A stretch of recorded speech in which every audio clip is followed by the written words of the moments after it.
Bismillahirrahmanirrahim. Assalamualaikum warahmatullahi wabarakatuh. Alhamdulillahi rabbil alamin. Wassalatu wassalamu ala rasulillahil karimin amin. Sayyidina Muhammadin wa ala alihi wa sahbihi ajma'in wa ba'd. Saudara-saudariku, berjumpa kembali di pertemuan kali ini. Kita awali dengan bermohon pada Allah Subhanahu wa taala.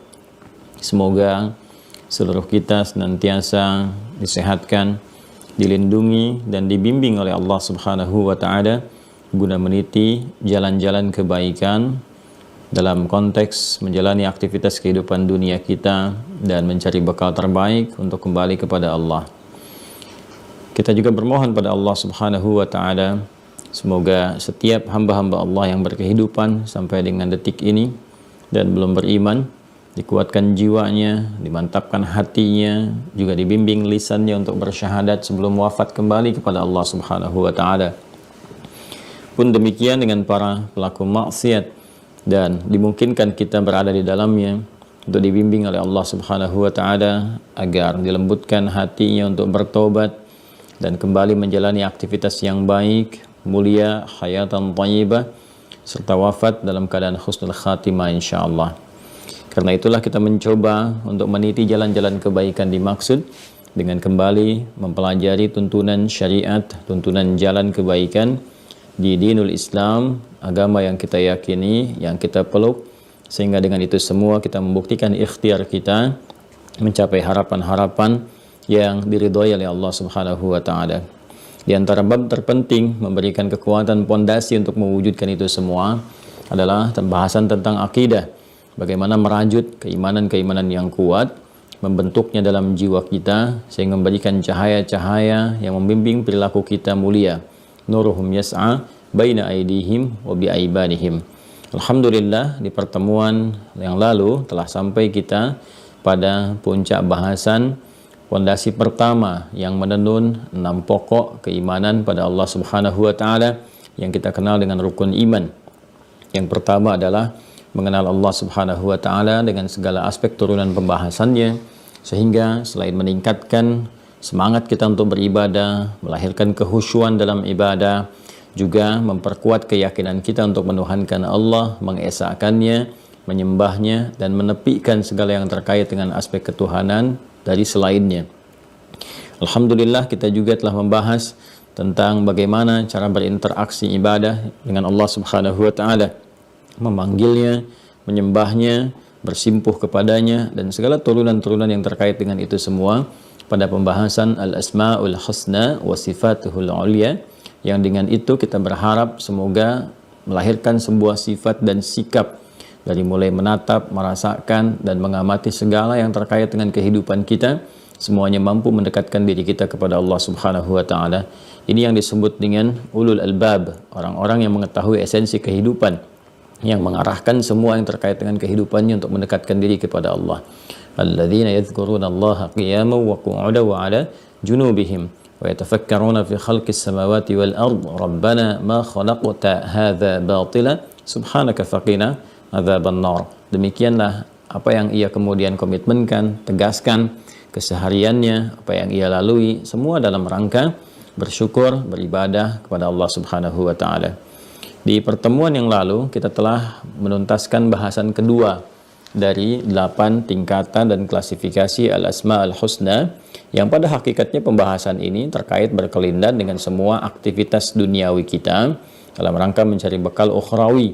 Jadi semua nama-nama yang dibentangkan, disampaikan kepada kita baik dalam firman Allah di Al-Quran Al-Karim ataupun petunjuk-petunjuk Rasulullah SAW, sesungguhnya semua itu adalah esensinya memberi jalan kepada kita untuk berinteraksi, melahirkan ibadah, dan juga feedbacknya memenuhi apa yang kita butuhkan dalam tata kelola kehidupan.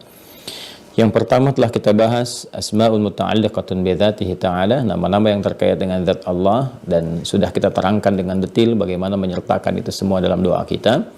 Kemudian juga asma'ul muta'alliqah bit takwin, nama-nama yang terkait dengan proses pembentukan, penciptaan, serta segala hal yang terkait dengannya, baik asal pembentukan, penciptaan, detil, penanaman karakter, sifat, sampai penggabungan keseluruhannya yang terhimpun dalam 4 nama itu, baik Al-Khaliqul Bari'ul Musawwir, kemudian Al-Badi'. Sekarang kita akan masuki bagian ketiga dari 8 tingkatan dan klasifikasi al-asma al-husna, sehingga kita mampu mengambil manfaat dari itu semua dan mempraktekkan dalam kehidupan kita. Baik, langsung saja kita akan masuk pada bahasan yang ketiga, klasifikasi yang ketiga dari al-asma al-husna, yaitu asma'un muta'alliqah bisifatayil hubbi warrahmah. Saya ulang ya, coba Anda lihat kembali tulisannya. Teman-teman yang terhubung dengan YouTube dan belum mengaktifkan akun di Mira dan sudah terdaftar, silahkan diaktifkan seperti tadi di MC menyampaikan. Ya, diikuti petunjuknya, nanti Anda akan juga bisa mengakses apa yang saya sampaikan ini. Dan yang belum bergabung, berkeinginan bergabung, dipersilahkan mengikuti petunjuk yang telah disampaikan. Baik, saya ulangi ya. Asma'un, bagian ketiga, thalithan, ya, thalithan, yang ketiga, kan? Kalau kita sebutkan demikian, angka tiganya kita baca thalithan, yang ketiga. Kalau mau pakai alif lam, unnya buang, ats-tsalits. Ya, jadi alif lam itu berfungsi dalam gramatikal, salah satu fungsinya untuk menghilangkan atau mengganti alif lam. Ya, jadi kalau ada an, in, un, kan? Masjidun pakai alif lam maka unnya hilang. Ya, jadi al masjidu, kan? Kitabun pakai alif lam maka unnya hilang. Jadi al kitabu. Itu yang pertama. Yang kedua, mengkhususkan sesuatu. Jadi kalau masih pakai an, in, un, itu sifatnya masih umum. Ya, kecuali menjadi sifat bagi sesuatu yang khusus. Misalnya kitabun, buku, bukunya masih umum, buku yang mana saja gitu kan. Tapi kalau kita sudah pakaikan alif lam di depannya, al-kitabu, maka menjadi khusus, ya kan? Al-kitab, yang ini maksud saya, bukan yang lain, gitu kan? Yang ini yang dimaksudkan, dan itu yang maksud yang ditujukan dalam perkataan tadi sudah dipahami baik oleh pembicara ataupun yang mendengar, sama-sama punya kesepakatan dan mengetahui itu yang dimaksudkan. Itu kalau di bahasa Inggris artikel the, ya, kalau saya tidak keliru gitu kan. Book itu masih umum, tapi kalau saya katakan the book yang ini gitu kan, dan kita semua sudah paham. Ya. Baik, itu fungsi alif lam diantaranya. Jadi menjadikan yang tanwin itu hilang ya dengan alif lam, kemudian menjadikan makna yang umum, general, nakirah menjadi ma'rifah, khusus. Ada lagi alif lam yang berfungsi menunjukkan makna holistik, sesuatu yang luas cakupannya, komprehensif, menyeluruh gitu kan, menyeluruh luas tanpa meninggalkan sesuatu pun. Itu juga pakai al. Nah, contoh misalnya kita baca Al-Fatihah ya, setelah Bismillahirrahmanirrahim kan ada Alhamdulillahirabbil alamin. Itu alnya di situ punya fungsi istighraq namanya. Ya, jadi kalau yang pertama tadi ma'rifah, yang kedua istighraq. Istighraq itu adalah sesuatu yang mencakup secara keseluruhan tanpa meninggalkan satu sisa pun. Ya, jadi ada kedalaman, ada keluasan, jadi cakupan dalam sedalam-dalamnya, luas seluas-luasnya. Karena itu menggunakan kata istighraq. Ya, orang yang tenggelam itu kan menyelam ghariqa gitu kan. Nah, itu masuk ke dalam sedalam-dalamnya gitu ya. Nah, kemudian luas seluas-luasnya. Jadi kalau kita katakan alhamdulillah, ya segala puji hanya milik Allah untuk memberikan sebuah kesan kebahagiaan, syukur dari kita terhadap semua nikmat Allah yang diberikan kepada kita sedalam-dalamnya dan seluas-luasnya sesuai dengan aspek kebutuhan kita. Maka feedback dari kita pun sebagai sikap penghambaan memuji Allah dengan seluruh pujian seluas-luasnya, sedalam-dalamnya. Karena itu kalau kita memuji mengatakan alnya istighraq alhamdu, kita artikan segala puji gitu kan. Semua pujian, segala itu kan tidak boleh meninggalkan satu jejak sedikit pun. Segala puji hanya milik Allah. Jadi di situ ada kesadaran bahwa apa yang kita dapati sebetulnya ini punya Allah, dititipkan kepada kita, gitu kan?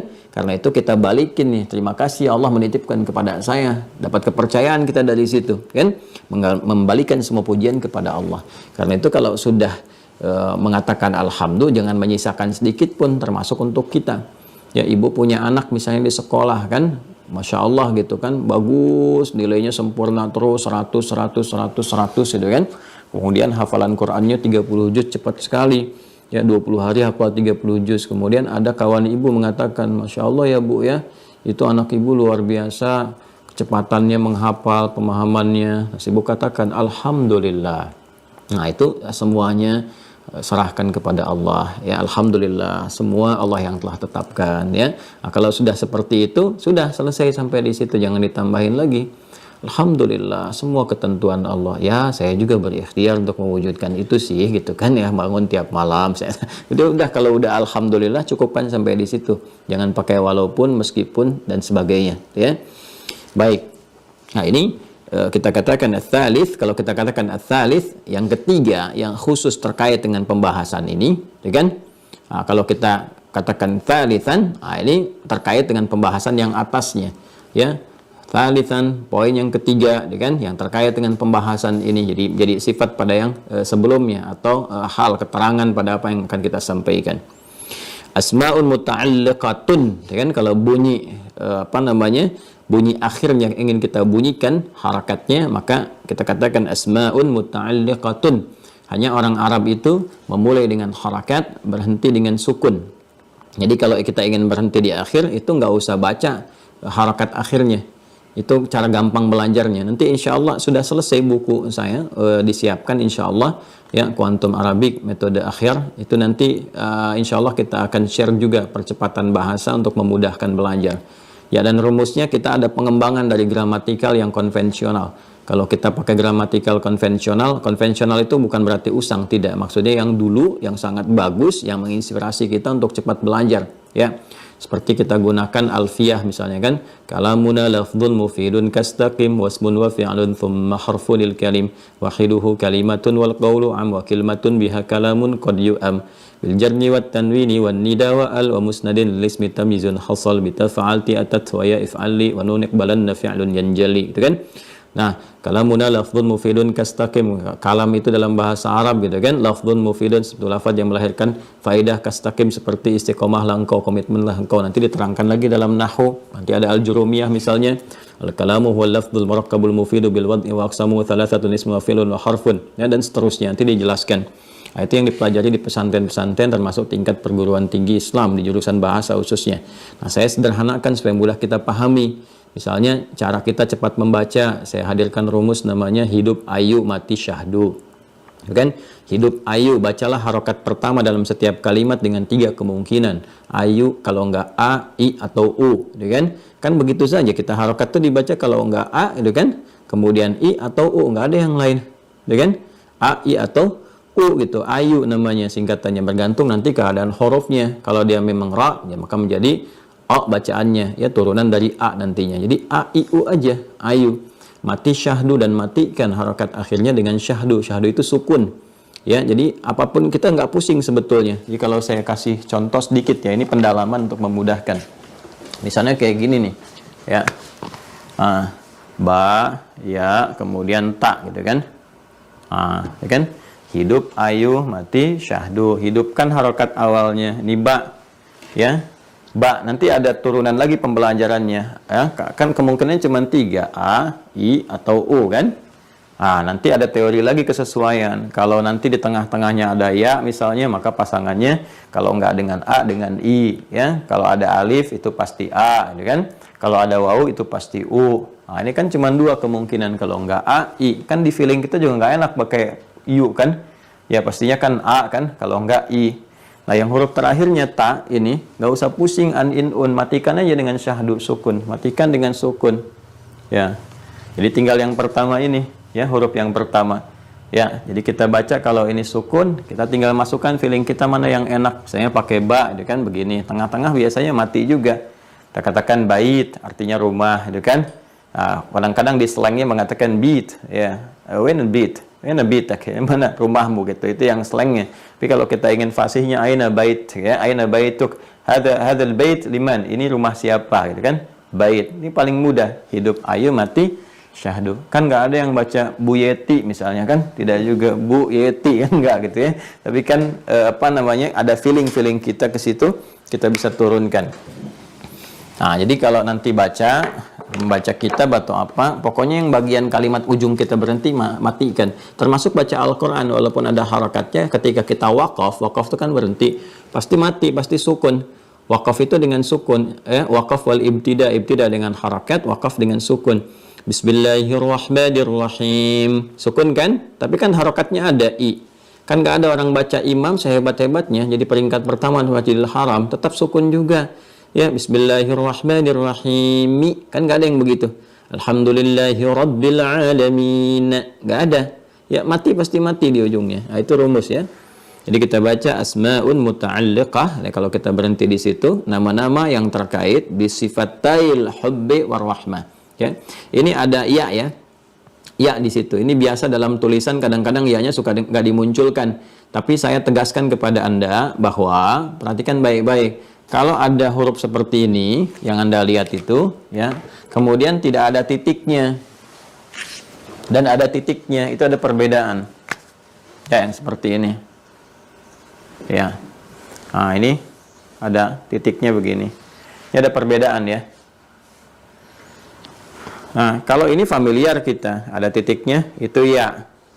Ya kan? Ya. Nanti pasangannya dengan kasrah, jadi i gitu kan, atau alif, ai gitu kan, seperti di atas. Kalau yang ini, kalau nggak ada titik, itu alif.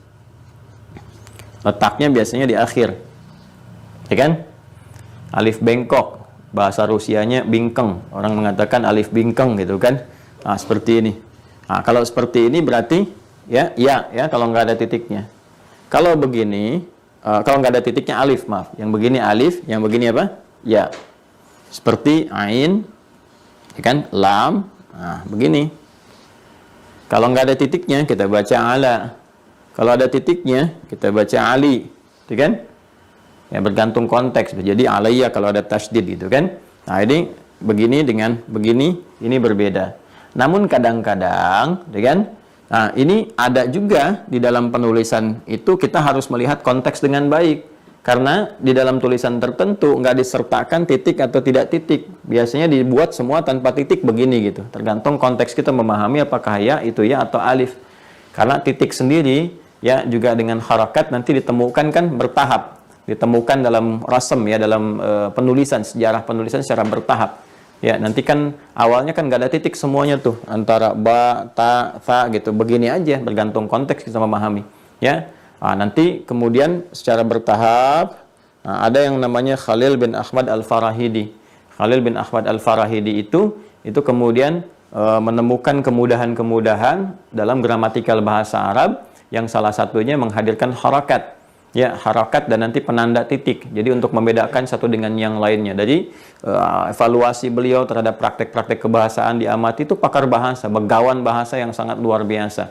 Ya, nasabnya nanti tersambung kebahasaannya sampai dengan ke Ali bin Abi Thalib radhiyallahu taala anhu, ya. Sahabat mulia juga menantu Nabi, ya, itu juga pakar bahasa.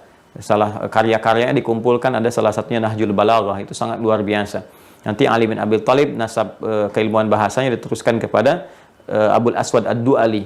Ya, Abul Aswad Ad-Du'ali nanti meneruskan kepada sampai ke Khalil bin Ahmad Al-Farahidi, termasuk dalam harakat. Dan Khalil bin Ahmad Al-Farahidi itu termasuk juga yang melahirkan ilmu arud namanya.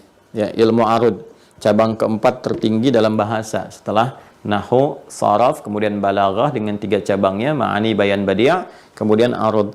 Arud ini yang bisa menganalisis ya tentang bacaan-bacaan terhadap syair, formulasi syair. Ya, jadi kalau kita misalnya pernah dengar syair, ya, syair. Ya, jadi kan dari bahasa Arab syair. Ya. Ya kan? Orangnya disebut syair, penyair, dari bahasa Arab penyair itu, syair.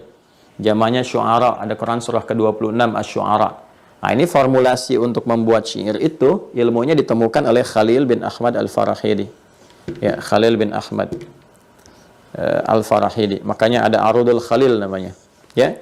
Nanti ada 16 rumus ditemukan. Dulu di jahiliyah sudah banyak orang membuat sastra itu, ya, itu sudah ada rumusan-rumusan tersendiri, cuman nggak ada ilmunya yang bisa dipelajari secara ilmiah. Itu insting aja gitu ya. Nah, Khalil menemukan ini, ada 16 rumusan disebut dengan Bahr namanya. Bahr.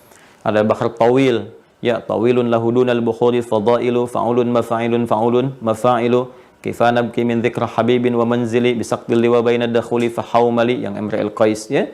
Ada lagi misalnya Rajas, mustaf'ilun mustaf'ilun mustaf'ilun mustaf'ilun mustaf'ilun mustaf'ilun Nanti Razaz Muzdawaj yang jadi alfiyahnya Ibnu Malik dan turunannya. Nah ini nanti faedahnya, salah satunya ulama menjadikan itu untuk membuat mudah proses belajar. Kenapa saya terangkan ini? Nanti kalau orang belajar sampai ke ilmu arud, itu bisa terdapat proses percepatan dalam menghafal sesuatu, karena ternyata orang Arab itu kalau ingin menghimpun informasi dengan cepat, bahkan ribuan apapun, itu dibuat syair, sehingga mudah sekali untuk dihafalkan. Ya, karena itu kalau kita ingin tahu 150 tahun bahkan sebelum Nabi dilahirkan ada kejadian apa, di mana, waktunya kapan, tinggal lihat syairnya aja.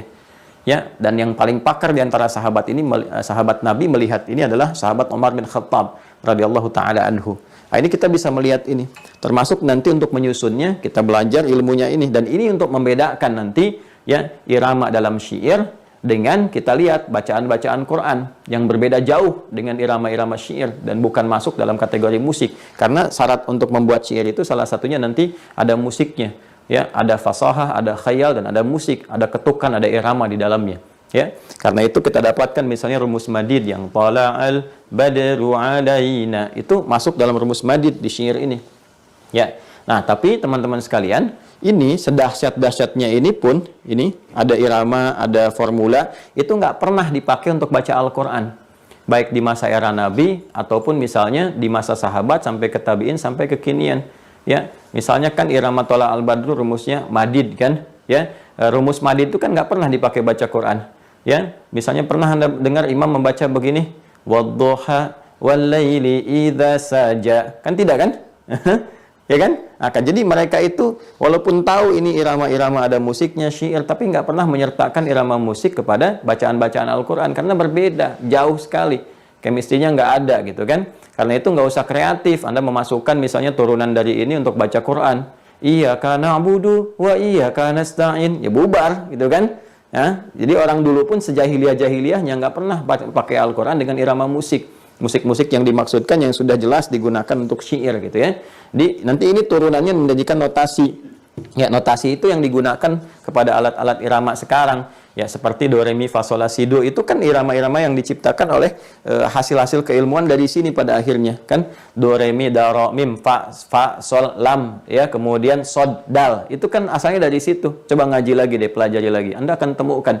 Kemudian turunan jadi notasi ke bawahnya, C, D, F, G, A, B, C, G, A, B, C, D, F, is D, D, F, is G, A, B, cis D, A, B, cis D, F, is Gis A, F, is Gis A, B, cis dis E, B, cis dis F, is Gis A, is B, is Gis A, is B, cis dis A, is bis, cis A, is bis, Gis A, is bis, cis. Tuh, sampai situ.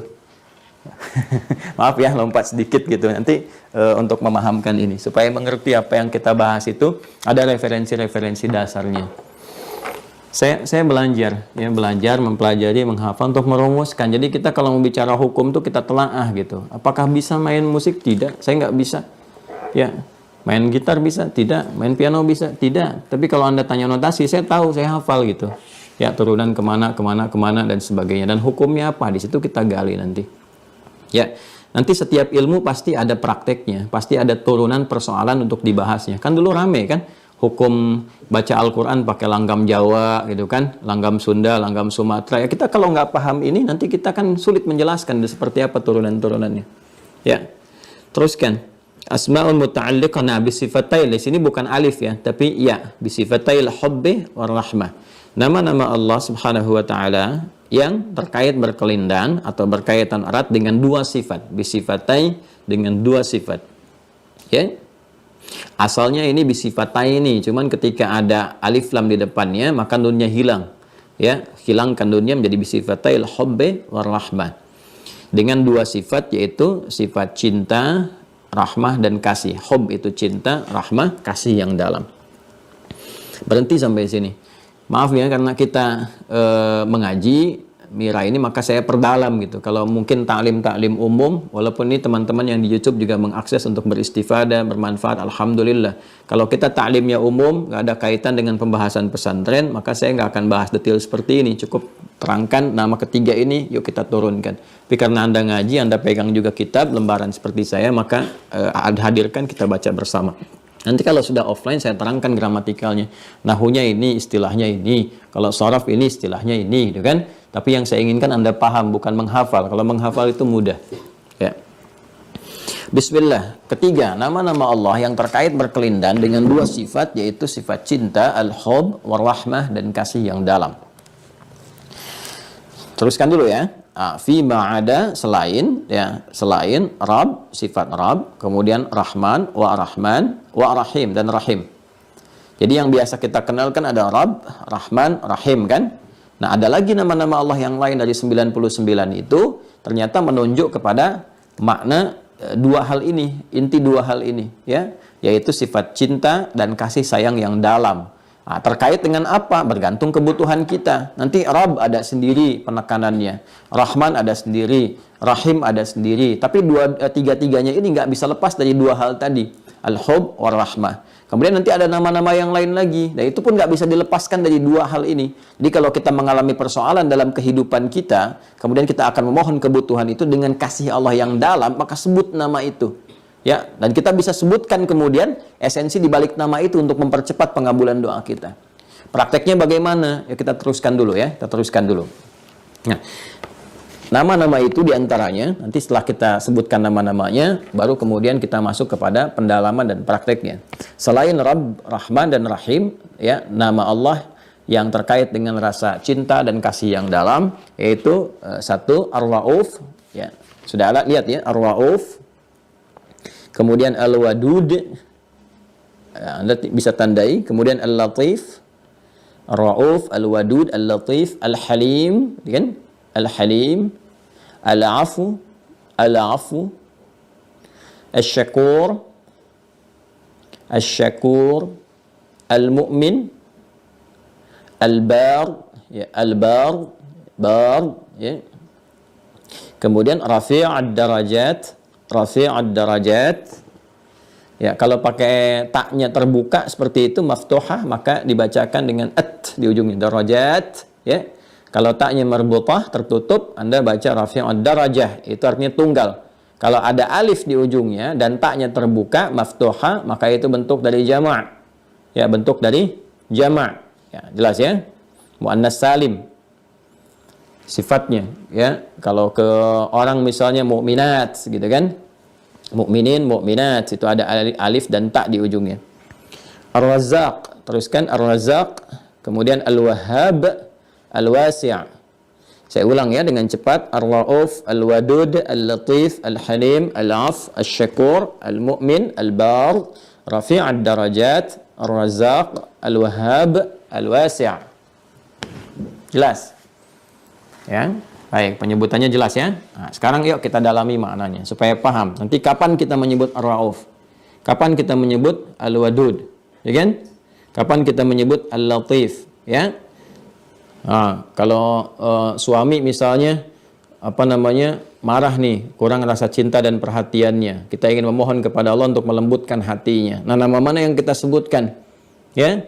Nah, jangan sampai Anda menyebutkan as-sabr misalnya kan, nanti tambah masalah lagi. Karena sabar sandingannya dengan persoalan gitu. Ya, sama juga ya, suami minta kepada Allah supaya kasih yang dalam pada istri itu muncul, perhatian, itu kan, nggak pulang-pulang kerja capek kok cemberut, itu kan. Nah, ingin minta menumbuhkan rasa kasih, minta sama Allah yang memiliki semua segala kekuatan membolak-balikan hati. Bagaimana, apa nama yang kita mintakan? Ya, demikian seterusnya dalam kehidupan kita. Ya. Nah, ini kita coba lihat. Bismillahirrahmanirrahim. Satu, al-hubb. Apa itu hubb? Ya, hubb kan kita artikan dari cinta, gitu kan? Dan turunan dari cinta itu kalau dikaitkan kepada Allah apa jadinya? Ya? Al-hubb. Ya, turunkan. Al-hubb. Ya. Ahabba yuhibbu, mencintai, gitu kan, sifat cinta. Ini teman-teman sekalian asalnya sesuatu yang tertanam di dalam jiwa. Ya, segala benih yang tertanam, ya, kalau dia melahirkan sesuatu turunannya itu tambah tak di ujungnya sehingga menjadi habbah. Ya, ini hub atau al-hab juga, ini satu derivasi, satu akar. Nah, jadi begini. Ya, sesuatu yang tertanam, benih yang tertanam. Makanya kan cinta sering dihadirkan dengan benih kan, tertanam dalam jiwanya benih-benih cinta, ya kan? Sebetulnya jangan mau tuh kalau disebut benih-benih, berarti cintanya bercabang gitu. Ya, banyak gitu. Ya, benih cinta tertanam dalam jiwanya gitu kan, hab. Nah, kalau dia kemudian melahirkan satu turunan, ya dari situ. Ya kalau kita nanam benih kan tumbuh ya, tumbuh jadi tangkai gitu kan, terus dahan, ya dari batang terus ada tangkainya, dahannya, ada buah dan sebagainya. Nah, itu sesuatu benih yang melahirkan satu turunan, ya tumbuh. Nah, itu biasanya disifati dengan ta di ujungnya. Ya, seperti habbah misalnya, ya kan? Habbah. Karena itu habbah itu sering diartikan dengan dikatakan dengan benih yang tumbuh, yang melahirkan sesuatu yang positif. Perhatikan dalam sekali maknanya, dalam sekali. Ya, jadi cinta itu kalau sudah tertanam, kemudian tumbuh menggerakkan ekspresi bagian tubuh kita untuk memberikan sebuah respon, itu mesti positif. Ya, kalau yang keluar negatif, tindakan-tindakan yang tidak baik, perilaku yang kotor, yang dilarang oleh Allah, itu bukan cinta namanya. Ya, itu rasa suka yang diprovokasi oleh setan, diarahkan kepada hal-hal yang tidak baik sehingga menjauh dari rahmat Allah. Ya, ingat baik-baik ya. Jadi kalau di sini ada Santi Mira belum menikah, misalnya akhwat diajak sama laki-laki, ayo naik motor boncengan berdua tanpa apa, mau kemana lah dan sebagainya. Nah itu kalau dia benih cinta tidak akan begitu. Ya pasti dengan cara yang lain. Anda pun akan menolaknya dengan cara yang lembut. Aku nggak butuh motornya. Ya, aku ingin BPKB-nya dulu gitu. Maksudnya apa? Buku pernikahan kita berdua. Setelah dapat buku pernikahan, baru boleh gitu kan bonceng aku bersama-sama. Kan SIM-nya juga enak, punya surat izin menikah. Ya, selain surat izin untuk mengendara gitu. Nah itu ekspresi yang dinilai dengan melahirkan yang positif, sehingga di dalam pahala pun konsepsi pahala seperti benih biji itu tumbuh, ya kan? Lahirkan nanti ada batangnya, ada tangkainya, ada bunganya, ada buahnya dan sebagainya. Kan hasilnya positif, ya kan? Bisa memberi, kan mengenyangkan kalau buah-buahan, memberikan sebuah kedamaian ketika bunga itu ditatap, ya kan? Ya, ada anggrek, ada mawar, rose dan sebagainya. Kan indah kita menatapnya. Ibu kan suka tata tuh kan. Bapak juga enak menikmati buah dan sebagainya. Ya, pahala juga begitu. Pahala itu dilukiskan itu dengan menggunakan kata habbah dan turunannya. Kan masih ingat nggak kalau kita infak gitu? Kan paling hafal tuh kan teori pahala infak. Sekali infak satu nilainya sama dengan berapa? Tuh, belum saya tanya udah dijawab kan 700. Ya. Nah 700 ini hasilnya bisa bagaimana hitungan nyampe 700? Ini kan batas minimal. Kan teorinya kita dapati semua ini keterangannya pada firman Allah yang tegas, yang pasti sifatnya di Quran surah kedua Al-Baqarah ayat 261. Awas kita sedang bahas dengan detail ya. Kalau detail itu artinya kita pahami, kita telusuri korelasinya semua. Quran surah kedua Al-Baqarah ayat 261 ya. Di mushaf standar paling kiri agak ke atas sedikit, 260 261. Perhatikan baik-baik. Mathalul ladzina yunfiquna amwalahum fi sabilillah kamathali habbah. Tuh. Ambatat kamathali habba ambatat tumbuh ya sab'a sanabil 7. Tuh kan? Fi kulli sumbulatin mi'atu habbah muncul lagi. Wallahu yudha'ifu liman yasha' wallahu wasi'un 'alim. Perumpamaan orang yang berinfak dan diniatkan di jalan Allah. Kalau sudah di jalan Allah mengikuti hukum Allah.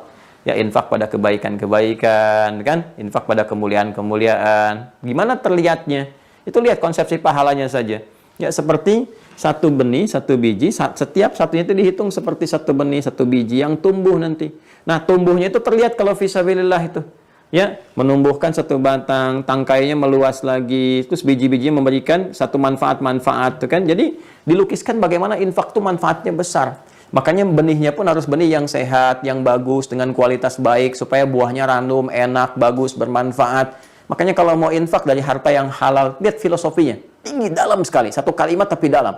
Ya, kalau mau infak dapatkan dari harta yang legal, yang bagus, keluarkan dengan cara yang baik, ya, kepada mustahik yang berhak menerima sehingga dirasakan manfaatnya bagus. Dari situ mereka punya tenaga untuk beraktivitas, ya, baik itu ibadah ritual ataupun ibadah sosial yang lainnya. Dari semua yang dikerjakan kita dapat bagian pahalanya. Ya, bukankah buah-buahan juga begitu? Tumbuhan juga begitu? Ya, hasilnya dari habbah ini. Cinta juga begitu harusnya. Apalagi cinta yang bersumber dari Allah Subhanahu wa Ta'ala. Maka Allah tidak membutuhkan tak ini lagi. Karena semua yang bersumber dari Allah pasti sudah luas batasannya, sehingga tidak perlu diberikan batasan dengan sifat tak lagi. Ya, karena itu semua yang kembali kepada Allah itu sudah hubb minallah. Ya, cinta dari Allah Subhanahu wa Ta'ala. Sudah semua mengalir tanpa batas dan semua akan manfaat, semua akan baik. Pancaran cinta itu kalau diberikan dalam semua titian kehidupan makhluk itu melahirkan kebaikan. Dikasih ke tanaman, tumbuh dengan baik. Dikasih ke hewan, berkembang baik, melayani atas kehidupan kita. Ditanamkan pada jiwa kita pun terekspresikan dengan baik. Apapun sifatnya, cinta pada anak, memberikan yang baik pada anak. Cinta pada pasangan, berikan perhatian yang tulus, kasih yang dalam kepada pasangan. Dan berkehidupan demikian, indah gitu. Ya, jadi kalau ada ekspresi-ekspresi lahir dari cinta, tapi kontraproduktif, itu bukan hubbah namanya. Ya, bukan habbah, bukan hubb. Nah, habbah ini kalau sudah menempat pada sesuatu itu disebut pakai mim, mahabbah namanya. Ya, kalau sudah mim harokatnya a itu menunjukkan pada tempat sesuatu yang menempat. Ya, sajadah itu sujud, tempat sujud, masjid. Ya, salat itu kita ibadah, salat tempat salat kita menggunakan karena itu dari kata shalla yusalli pakai musalla. Ya, tapi kalau kita kembalikan kepada aspek netral nanti isim makannya a tempatnya menunjuk menggunakan a nantinya, tempatnya pakai a ya. Kantor gitu kan, nulis kataba, tempat nulis maktab pakai a. Jelas ya? Nah, ini mahabbah kalau tertanam dalam jiwa kita, maka penanamannya sudah hadir dalam jiwa disebut dengan mahabbah. Ya, habbatun jadi mahabbah. Ya. Kan ada mahabbatain ya.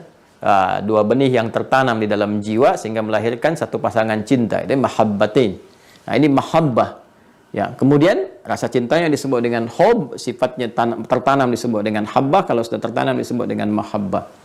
Nah, saya kembalikan, kalau ini kemudian kita kembalikan kepada yang memberikan sumbernya, segalanya, yang menciptakan, yang maha dengan sebagainya, maka kembalikan kepada sifat asalnya menjadi hub.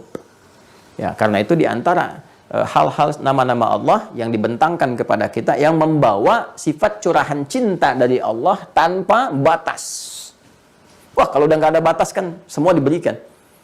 Makanya saya pernah sampaikan kan, ya kan saya pernah sampaikan, kalau sudah mendapatkan cinta Allah, maka sudah nggak ada batas. Bahkan dalam doa pun belum kita minta sudah diberi. Ketika cinta itu hadir, ya, dan kita tarik ya, laisa kamitslihi syai', nggak ada yang serupa dengan apapun yang terkait dengan Allah. Ya, dalam kehidupan kita saja orang tua begitu mencintai anak kan nggak, saya sering katakan nggak anak minta pun dikasih kan.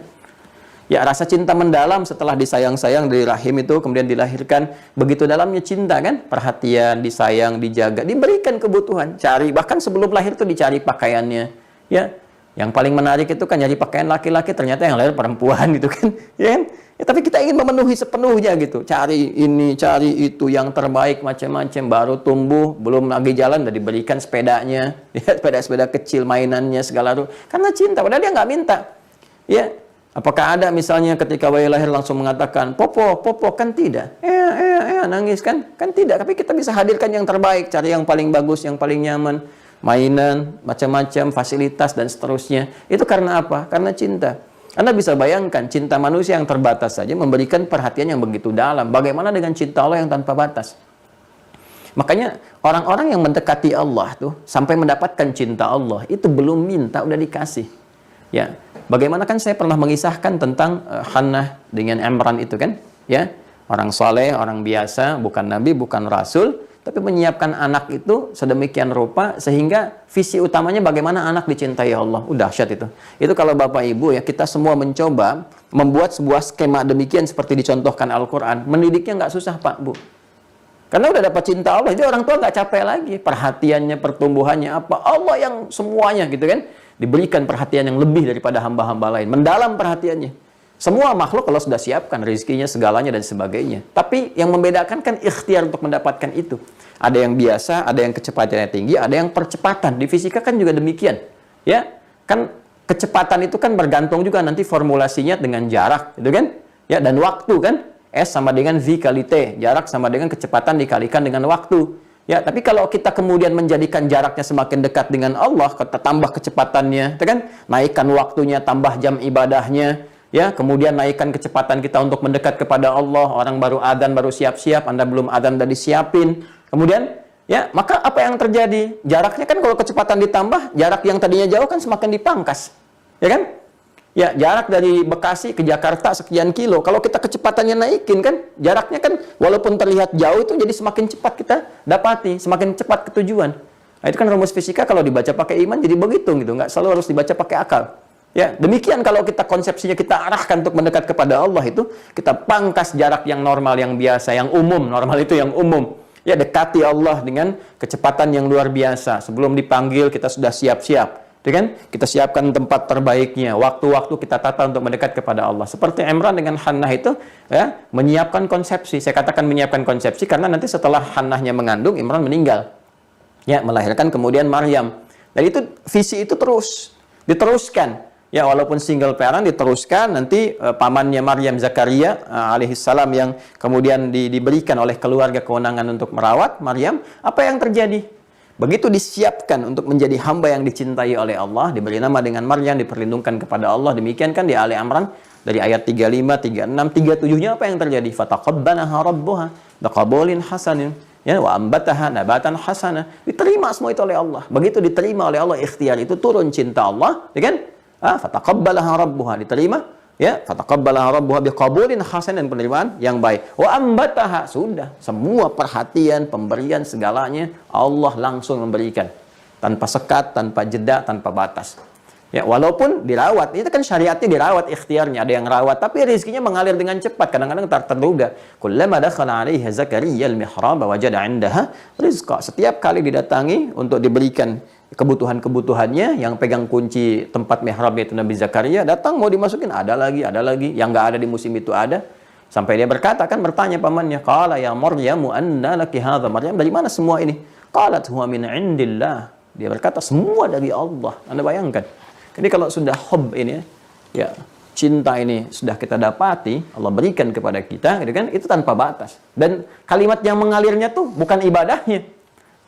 Dari mana semua ini Maryam? Ya paman, kalau mau pengen begini tahajudnya tingkatin. Dan bukan begitu jawabannya. Ya, itu langsung mengalir di lisannya. Huwa min indillah. Semua Allah kasih, kan semua dari Allah. Ya, ada ketawaduan, ada kemuliaan, gitu kan? Ya, innallaha yarzuqu may yasha bighairi hisab. Baru teorinya muncul di sini. Sungguh Allah, ya, pakai taukid, jangan ragu. Sungguh Allah akan memberikan semua karunia rezeki tanpa batas. Tanpa batas. Tuh lihat kalimatnya. Jadi ada yang rezeki yang sifatnya terbatas, batas pada ikhtiar tertentu, yang standar, yang biasa, ada yang tanpa batas. Walaupun ditetapkan, ya, ditetapkan sampai ajalnya sekian, tapi karunianya melimpah terus dan terjaga gitu. Terjaga, tertata. Ya, kepada siapa? Mayyasha, kepada siapa yang dikehendaki.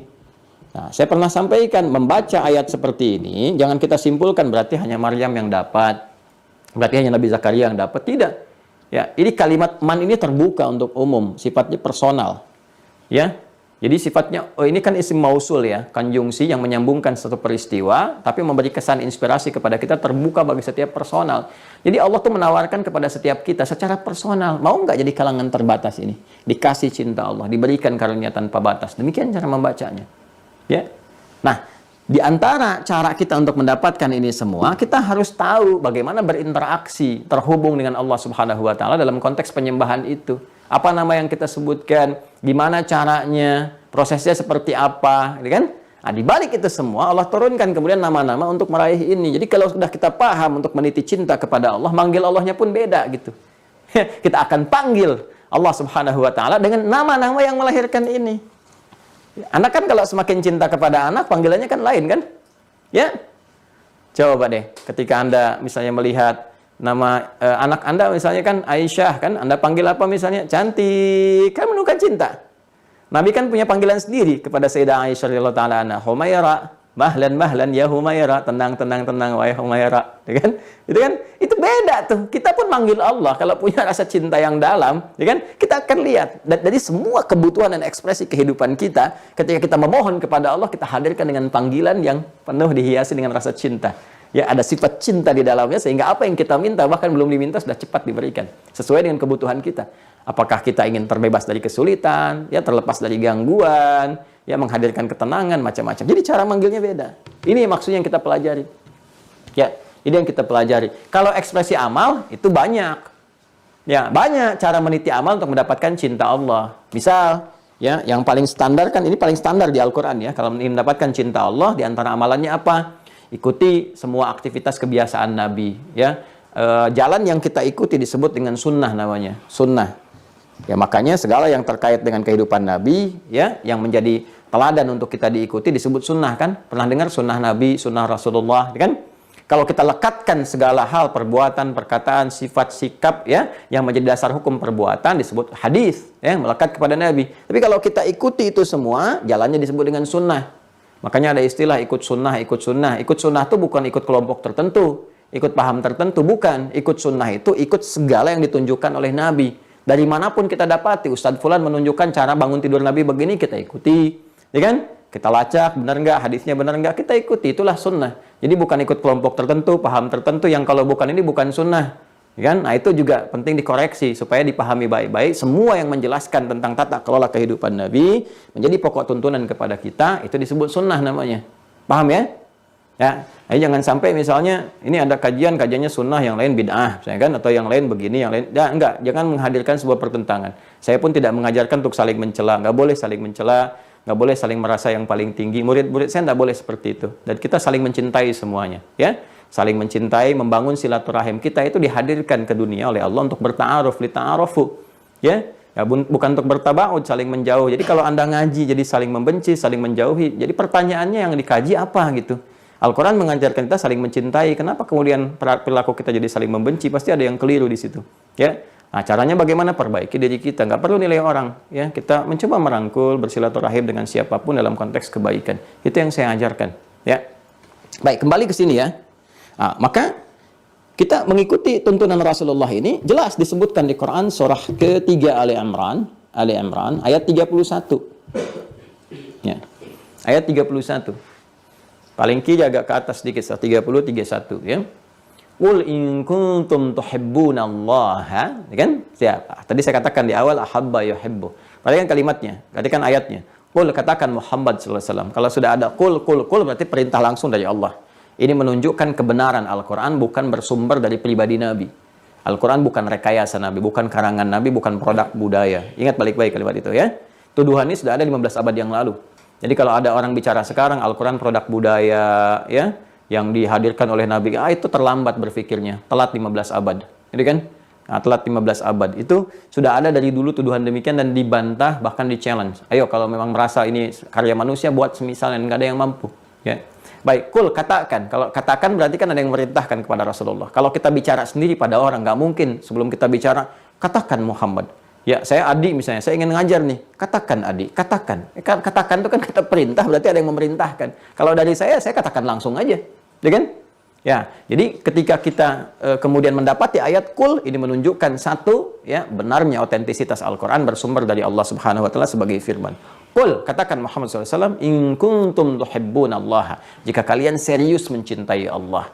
Ya, bisa Allah mengatakan begini misalnya kalau kita ingin di luar Quran, qul in tuhibbunallaha, katakan jika kalian mencintai Allah. Tapi ketika menggunakan kuntum di awalnya, ini memberikan sebuah penegasan.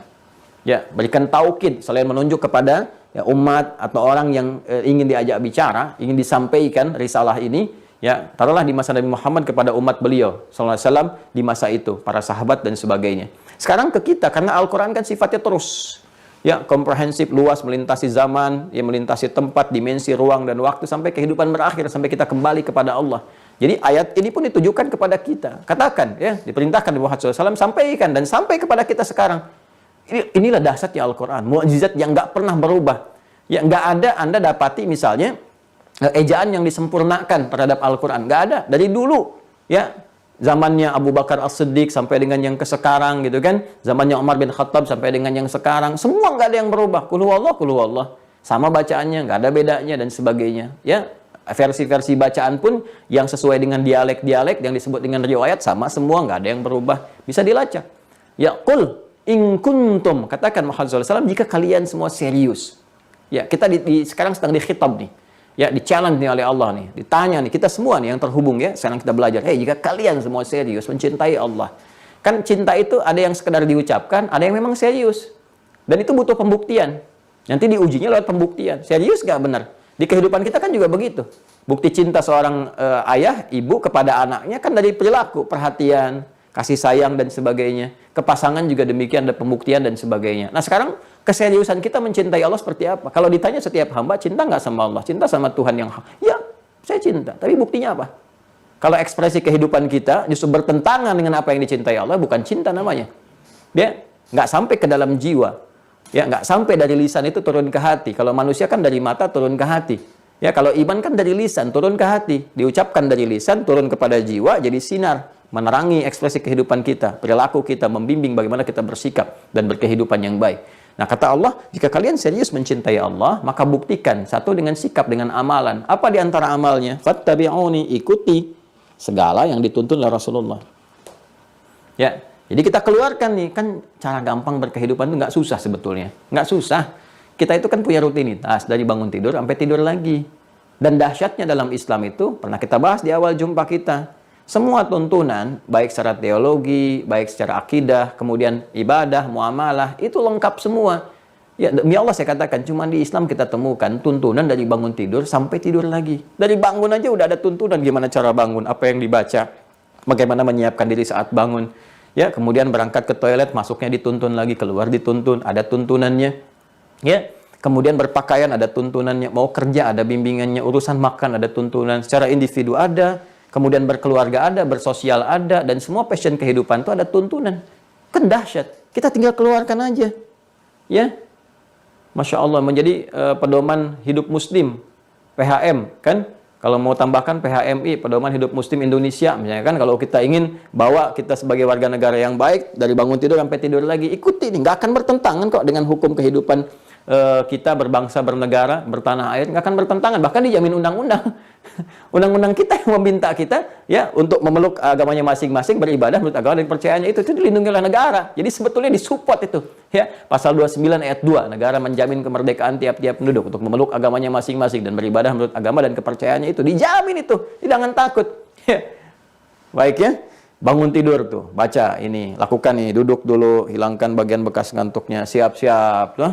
Kok begitu? Nabi mengajarkan. Tapi kan keluarga Indonesia, pasal 29 ayat 2. Oh, keren kan? Jadi jawabannya keren tuh. Ya, jadi udah dalil. Dalil. Nah ini, ketika kita kerjakan ini, apa yang terjadi? Yuhibbukumullah. Cinta Allah turun.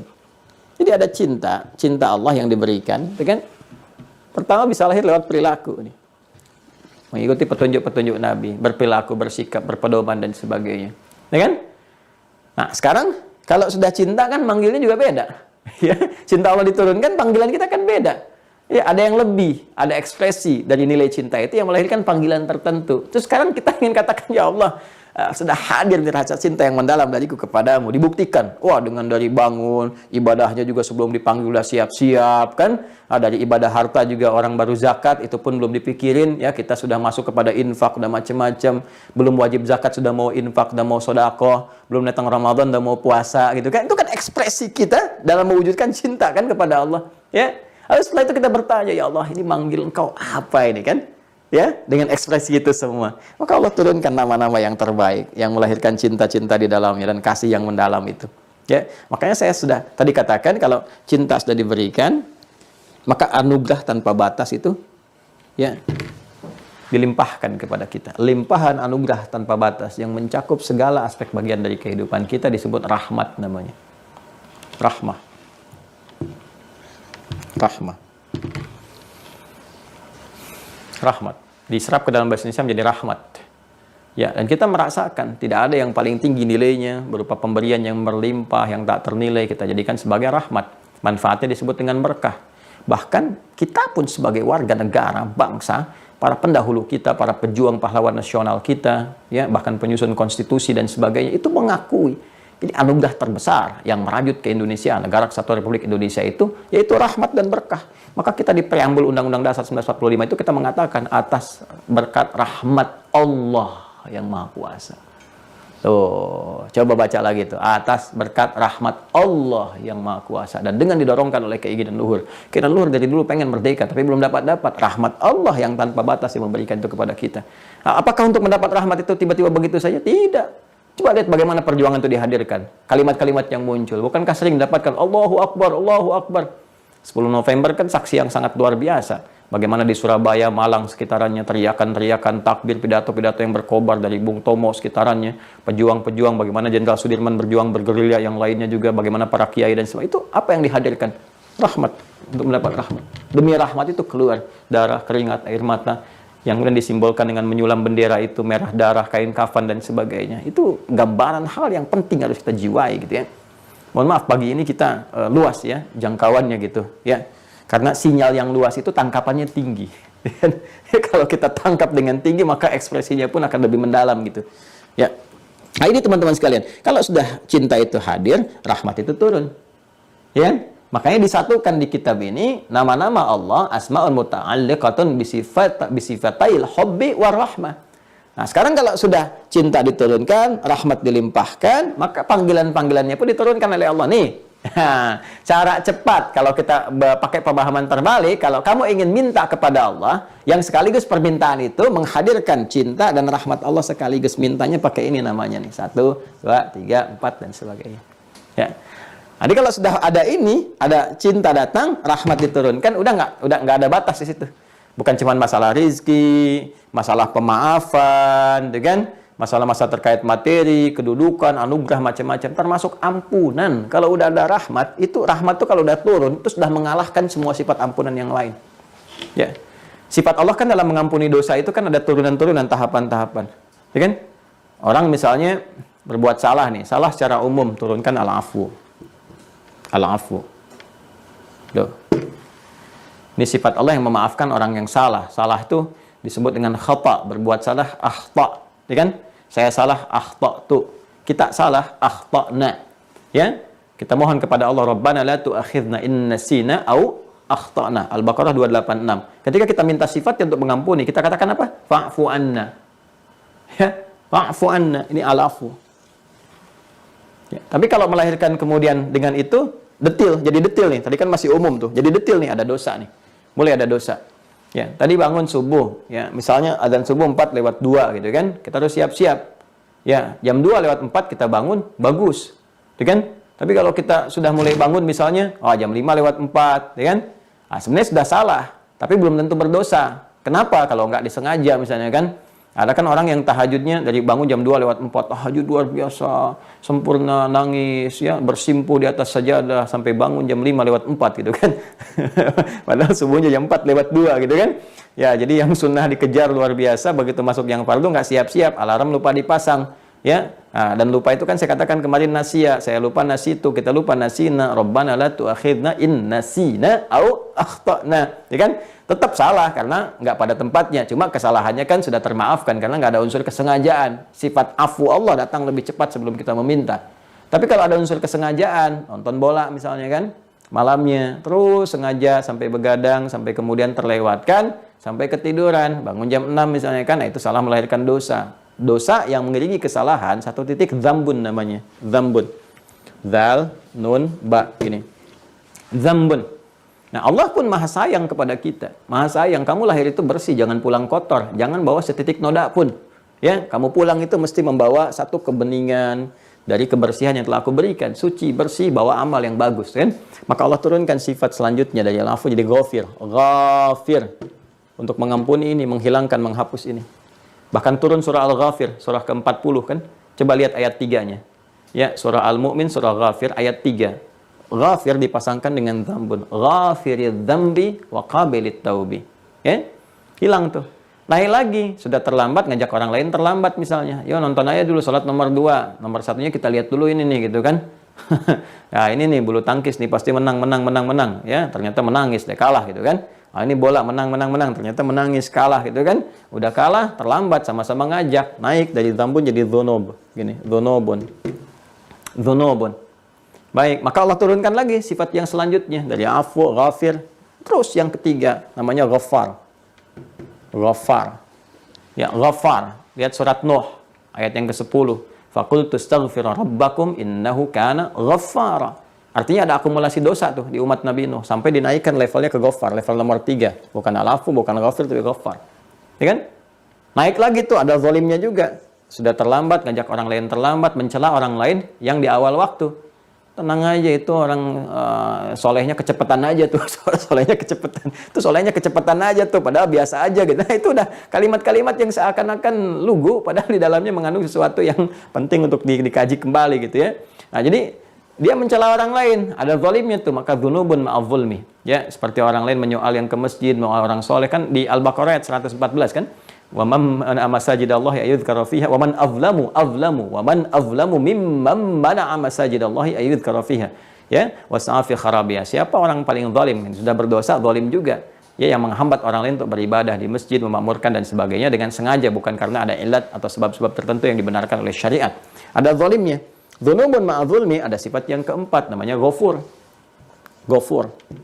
Kurang apa lagi? Ya, al-afu, ghafir, ghaffar, ghafur. Diampuni juga supaya bersih, nggak menyisakan sedikit pun. Nah, ada lagi yang ini berlebihan, israf namanya. Israf itu nggak ada batas. Pengen gini. Saya kan sering ilustrasikan gitu kan, ke pernikahan, prasmanan orang sekali, dia 7 kali. Berlebihan itu kan, israf. Nah, kalau sudah israf berlebihan. Bahkan orang israf tuh gini, kalau orang lain udah berdosa, dia nggak sempat, itu merasa gelisah. Gelisah karena belum mengerjakan dosa orang lain. Ya, jadi komplit tuh. Bohong udah, ini udah, mabuk udah, zina udah, macem-macem. Kayaknya kalau orang lain pernah ngerjakan, dia belum, gengsinya kurang gitu. Muncul lagi tuh gengsinya kurang nih kayaknya. Itu israf namanya. Asrafa yusrifu. Nah, kalau sudah israf, Allah turunkan yang paling tinggi, yang menghapus semuanya kalau hamba ini mau kembali. Dan memberikan harapan, jangan putus asa, tetap selalu ada peluang. Bukan ini yang diberikan, bukan ini yang disebutkan, diturunkan. Rahmat yang dicurahkan. Yang ini. Yang dicurahkan yang ini. Coba lihat surah Az-Zumar, surah 39 ayat 53. Qul ya ibadiyalladzina asrafu ala anfusihim la taqnatu mir rahmatillah. Kalau sudah rahmat turun, semua dosa diampuni kalau mau tobat dengan cara yang benar. Makanya ayatnya dilanjutkan. Innallaha yaghfirudz dzunuba jami'a. Allah ampuni semua dosa sepanjang mau tobat sebelum wafat. Ya, makanya mahal gitu teman-teman. Itu sayang Allah itu mahal. Cinta Allah itu kalau sudah turun, dalam hal pengampunan aja udah nggak ada batas. Asal kitanya mau kembali nggak. Dan ditawarkan tanpa kecuali. Jadi kurang sayang apa lagi? Melebihi batas-batas yang sering dibuat oleh manusia. Nggak ada batas bagi Khalik. Karena Allah Khalik, bukan makhluk. Manusia masih ada batasnya. Allah nggak ada batas. Asal kita mau kembali gitu kan. Makanya saya sering katakan, soleh itu hak setiap hamba. Tinggal kewajiban kita untuk meraihnya. Karena hak selalu bersanding dengan kewajiban. Jadi kalau kita ingin mendapatkan hak kita menjadi soleh, maka tunaikan kewajiban kita. Minimal kita titi jalan-jalan kesolehan itu untuk mendapatkan rahmat. Ini baru ampunan, belum curahan yang lain. Dan kita kan sering ingin mendapatkan ini kan. Di rumah tangga, rahmat kita hadirkan. Bahkan kita ukir nama sendiri. Coba, rumah tangga ingin samara kan? Di antara raknya itu kan rahmat, sakinah, mawadah, dan rahmat. Ya kan? Semua gitu. Sampai nama keluarga tuh rahmat semua. Ya, ayahnya rahmat, ibunya rahimah gitu kan. Ya, adiknya, anaknya satu Rahman, yang kedua Abdurrahman, yang pertama, yang ketiga Abdurrahim. Rahmat semua. Tuh, semua gitu. Bahkan setelah meninggal pun pengen dikasih rahmat juga, almarhum. Marhum tuh yang dikasih rahmat. Jadi ini kita nggak pengen lepas dari ini nih. Dan untuk mendapatkan ini kita harus meraih cinta nih. Sepenuhnya gitu. Rahmat Allah itu, ya ada yang umum diberikan biasa saja. Dapat rezeki itu rahmat Allah juga. Tapi kalau kita ingin percepatan, ingin kuat, ini yang harus diraih. Nah, di antara jalan untuk memohon kepada Allah sehingga dapat percepatan tuh, dapat cinta itu, dapat rahmat itu, ya kan? Dan saat bersamaan kita titik jalan-jalan mengikuti petunjuk Nabi itu, ikuti seperti Allah perintahkan, komitmen syahadat kita dengan wasyhadu anna Muhammadar Rasulullah, ya kan? Kita bersaksi Muhammad itu Rasulullah sallallahu alaihi wasallam. Ya kalau sudah katakan Rasul berarti kita ada komitmen mengikuti. Karena kalimat Rasul melekat dengan teladan uswah. Ya, laqad kana lakum fi Rasulillahi uswatun hasanah. Jadi kalau kamu komitmen Muhammad Rasulullah utusan Allah, ya ikuti, ada uswah di situ. Uswah itu kan teladan yang diikuti. Ya, teladan yang diikuti. Ikuti ya, komitmen kita mengikuti. Ya. Tadi Quran surah 33 Al-Ahzab ayat 21. Laqad kana lakum fi Rasulillahi uswatun hasanah. Nah, sekarang apa nama-nama yang melekat yang melahirkan itu? Nah, kalau kita sudah paham akarnya begini, jadi kalau kita minta sama Allah menghadirkan sifat-sifat tadi sambil kita ikhtiar mewujudkan itu sambil dapat, gitu kan? Maka apa yang kita mesti panggil? Ada yang umum sifatnya yang mencakup segala keadaan. 3 namanya. 3 ya. 1 Rabb. Jadi kalau Rabb itu umum tuh. Ya, umum mencakup semua keadaan. Artinya kita mau keadaan sulit di rezeki yang kita rasakan padahal Allah kasih cukup gitu kan. Nah, ada misalnya di masalah rezeki, masalah kehidupan rumah tangga, masalah di pengetahuan, maka kita bisa menggunakan nama yang umum yaitu Rabb. Ya, Rabb. Makanya kita katakan Rabbana, ya Rabbi, Rabbighfirli dan sebagainya. Itu kan ada harapan dapat rahmat di dalamnya. Ya kan? Tapi ini masih standar umum. Ini pun harus diikuti dengan konsepsi ibadah yang telah saya terangkan dahulu. Jadi kalau kita nggak tahu nama khususnya, ini saya ada persoalan misalnya, ingin minta ampun nih masalah dosa, masalah maafan. Saya belum tahu nama yang spesifik sebut Rabb. Rabb. Jelas ya? Nah, makanya di Al-Quran banyak kemudian redaksi-redaksi dari firman Allah Subhanahu wa taala yang ayatnya langsung menunjukkan dengan kata Rabb. Ya, Rabbana atina fid dunya hasanah. Ya, Rabbana la tu'akhidna in nasina aw akhtana. Ya, Rabbana wa la tahmil alaina isran kama hamaltahu 'alal ladzina min qablina. Rabbana wa la tuhammilna ma la taqata lana bih. Ketika kita mengatakan Rabbana, Rabbana, Rabbana, Rabbana 3 kali, jawabannya apa? Fa'fu anna, al-'afu datang. Waghfir lana, ghafir ghaffar, kemudian ghafur. Warhamna, rahmat datang. Anta maulana fansurna 'alal qaumil kafirin. Turun tuh.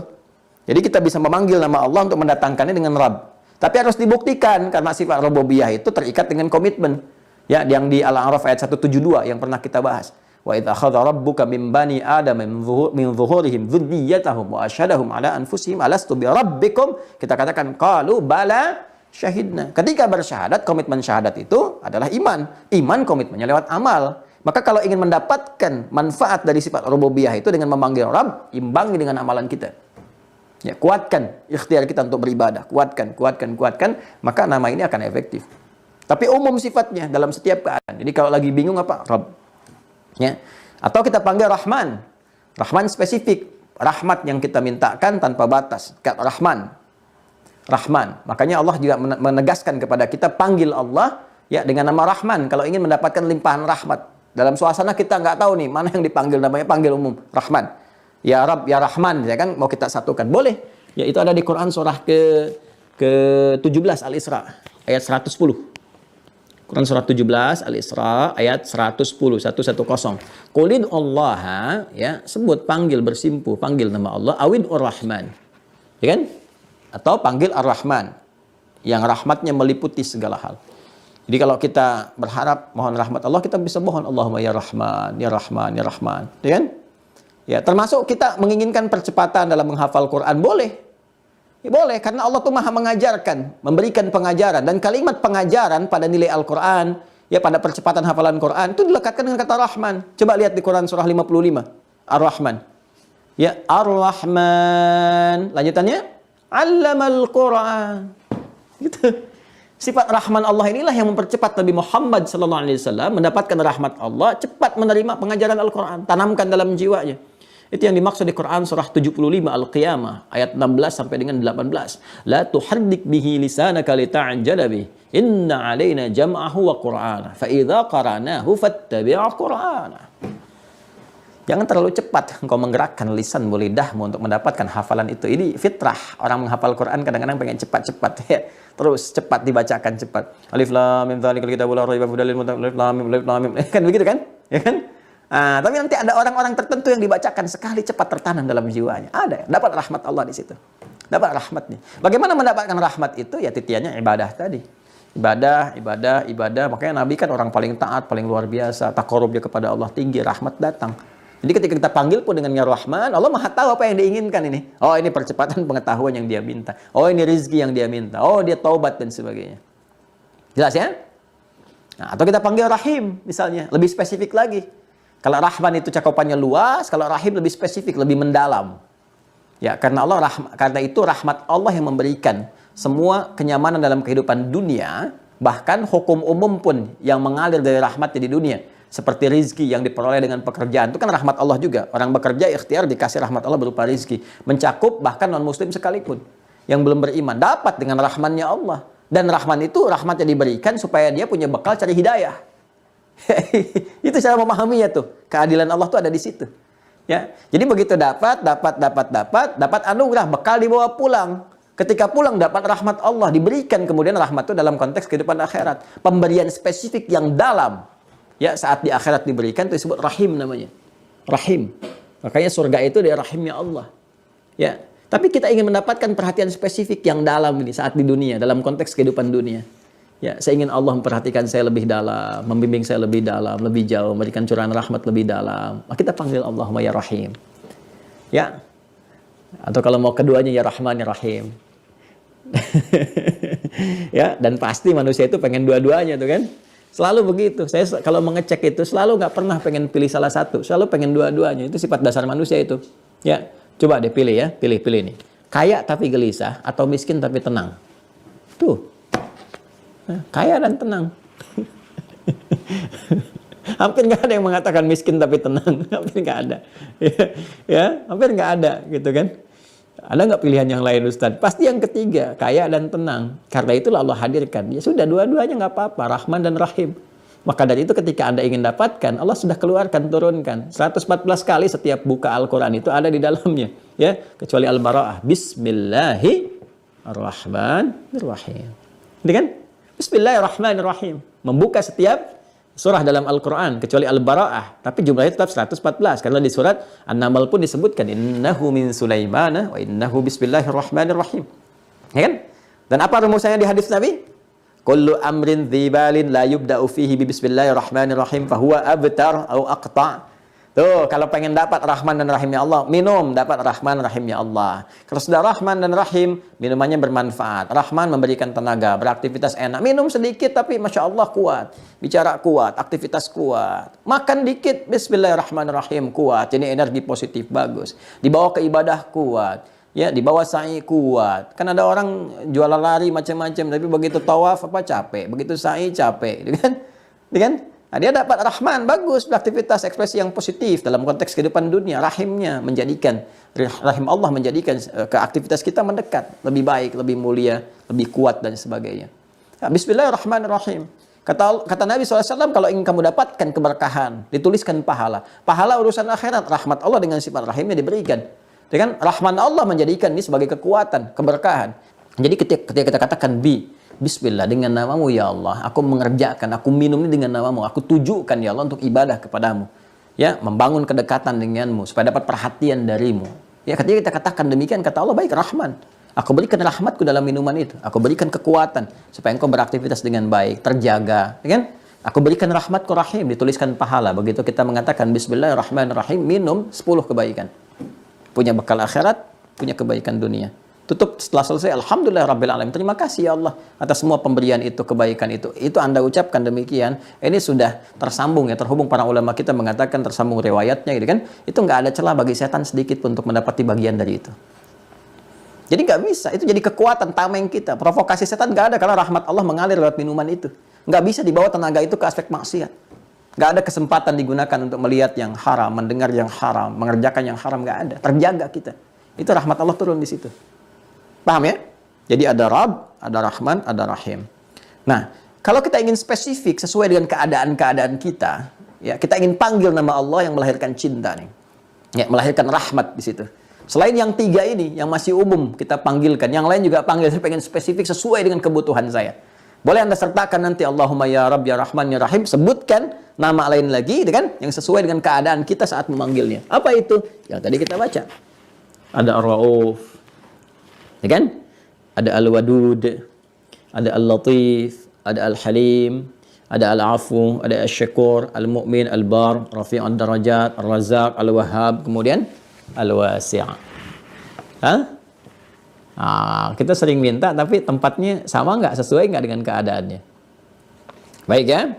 Nah, coba kita bahas 1-2 aja dari sini ya. Rauf misalnya. Ya, Rauf.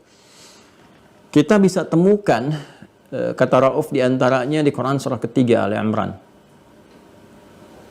Ayat 30. Nah, ini pengantar kepada cinta nih. Cintanya kan 31 tuh, Raufnya 30. Yauma tajidu kullu nafsin ma 'amilat min khairin muhdara wa ma 'amilat min su'in tawaddu law anna bainaha wa bainahu amadan ba'ida wa yuhadzirukumullahu nafsah wallahu raufum bil 'ibad. Ada ayatnya? Ya kan? Sudah? Ya, nanti satu saat kata Allah kalian akan kembali kepada Allah, dan setiap jiwa, setiap kita, setiap diri kita akan mendapati semua hasil yang kita tenun dari perbuatan kita. Ya, kalau itu hasilnya baik, maka dihadirkan kepadanya. Yauma tajidu kullu nafsin ma 'amilat min khairin muhdara. Ya, yang baik itu dihadirkan, ditunjukkan kepada kita. Tapi kalau kita tahu punya rekaman, kalau itu akan yang kita rasakan jelek, wah kita berharap tuh nggak pengen tampak gitu. Kita berharap menjauh dari kita, nggak pengen ada. Ini normal nih, fitrah kita begitu. Ya, kan kalau di majlis persidangan juga ditampakkan yang baik itu senang gitu. Tapi kalau bukti-bukti yang jelek mau ditampakkan, kan kita berharap itu menjauh dari itu semua. Nggak pengen ada. Nanti persidangan Allah itu lebih terbuka, lebih kuat lagi. Yang disembunyikan tampak semua. Ya, wa may ya'mal mithqala dzarratin khairan yarah. Yang baik tampak. Wa may ya'mal mithqala dzarratin syarran yarah. Sekarang mau dibungkus sekuat apapun akan terbuka nanti. Semua akan diperlihatkan. Makanya saya sering membawa saripati dari bahasa Al-Quran itu kalau mau miss call pun ya khairan yarah. Jangan sampai miss call-nya yang syarran yarah gitu. Karena akan ditampakkan gitu. Ya tampak dalam satu keadaan tuh ditampakkan semua. Nah itu kalau semua ditampilkan giliran yang jeleknya, ya wa ma amilat min su'in tawaddu law anna bainaha wa bainahu amadan ba'ida. Ya, jadi setiap diri kita itu, aduh kalau bisa pengen menjauh dari itu, jangan tampak, gitu kan, nggak pengen diperlihatkan dan sebagainya. Wa yahadzirukumullahu nafsa. Allah ingatkan nih, dari sejak sekarang, mumpung belum meninggal, mumpung belum kembali, kata Allah. Ya, nah ketika Allah mengingatkan kita untuk menjauhi hal-hal yang melahirkan dampak buruk yang terpublikasikan karena perbuatan kita sendiri di akhirat kelak dan semua bisa mengakses, ya perhatian yang dalam untuk menjaga kita dari perbuatan maksiat karena kasih dan cinta Allah yang mendalam itu disebut Rauf namanya. Salah satu maknanya. Ya, perhatian sifat kasih Allah yang mendalam berwujud perhatian kepada hamba untuk menjaga hamba dari perbuatan yang beresiko buruk untuknya. Ya kan? Beresiko buruk untuknya. Itu disebut Rauf namanya. Nah, makanya ini bisa kita turunkan. Apa yang kita turunkan? Misal, ya kan? Kalau kita ingin terjaga dalam keseharian, supaya nggak mengerjakan perbuatan buruk yang beresiko, kemudian tidak baik di kemudian hari, ketika menghadap Allah, atau bahkan dalam kehidupan dunia. Kita nggak tahu kan yang kita kerjakan ini baik atau buruk. Ya, banyak hal yang kita kerjakan. Ya, kewaspadaan itu kan tinggi, apapun yang kita alami. Nyumbang, niat kita baik nih, nyumbang baik-baik. Tahu-tahu kan kita nggak ngerti, ternyata ini misalnya kelompok teroris, apa, ya, kan jadi persoalan gitu kan. Nah, kita mau ngerjakan ini, ternyata bagi sebagian orang itu keliru, nah dan sebagainya. Nah, kita minta petunjuk pada Allah supaya dijaga, supaya baik. Kita mohon Allahumma ya Rahman ya Rahim ya Rauf. Nah, wahai yang maha memperhatikan terhadap hamba, gitu kan? Jagalah perilaku hamba, jaga sikap dan sifat hamba ya Allah. Engkau yang maha mengetahui. Supaya hamba tetap konsisten pada kebaikan. Nah itu silahkan minta. Dalam beraktivitas. Mohon, sebut namanya Rauf. Untuk menjaga kita dari keburukan-keburukan. Ya kan? Nah kemudian minta perlindungan. Ya, untuk kembali kepada jalan yang baik. Supaya terjaga istiqomah dalam kebaikan. Misal, saat kita mulai bertobat. Ingin meninggalkan yang jelek-jelek, kembali kepada jalan yang benar. Ya kan? Saya ingin meninggalkan cacian, ya, makian, pukulan, ingin beralih kepada pelukan, cinta, kebaikan dan sebagainya. Saya bertobat nih, kemarin kasarin orang dengan lisan, ingin baik. Terus ingin terjaga kita supaya nggak tampak yang buruk itu, taubat menghapus, nggak tampak di akhirat. Kita mohon pada Allah untuk melindungi kita, menjaga kita. Kita bisa katakan Rauf. Allahumma ya Raufan bil ibad.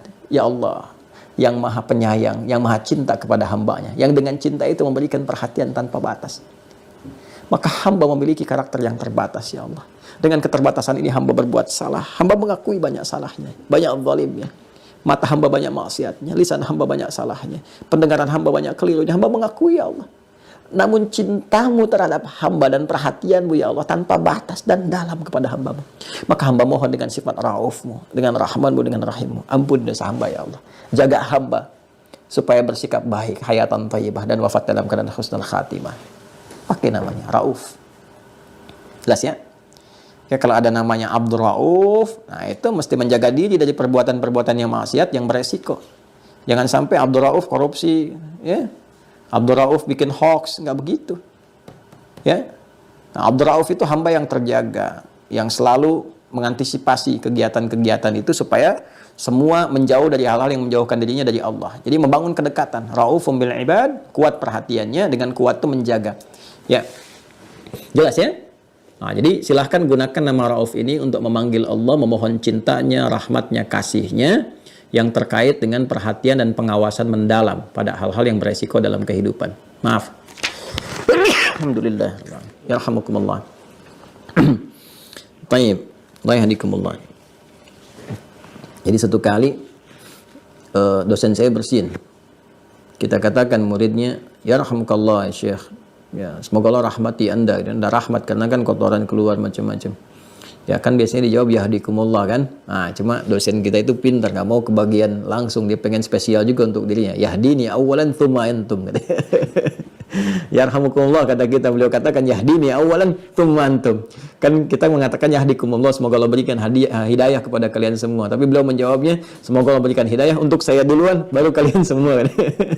Karena beliau pengajar kan, yahdini awalan tsumma antum. Baik, jelas ya? Ada wadud. Wadud. Masya Allah. Apa itu wadud? Di surah Al-Buruj kan ada wadud. Ya. Di surat Hud juga, surah 11 ayat 90 ada wadud. Ya kan?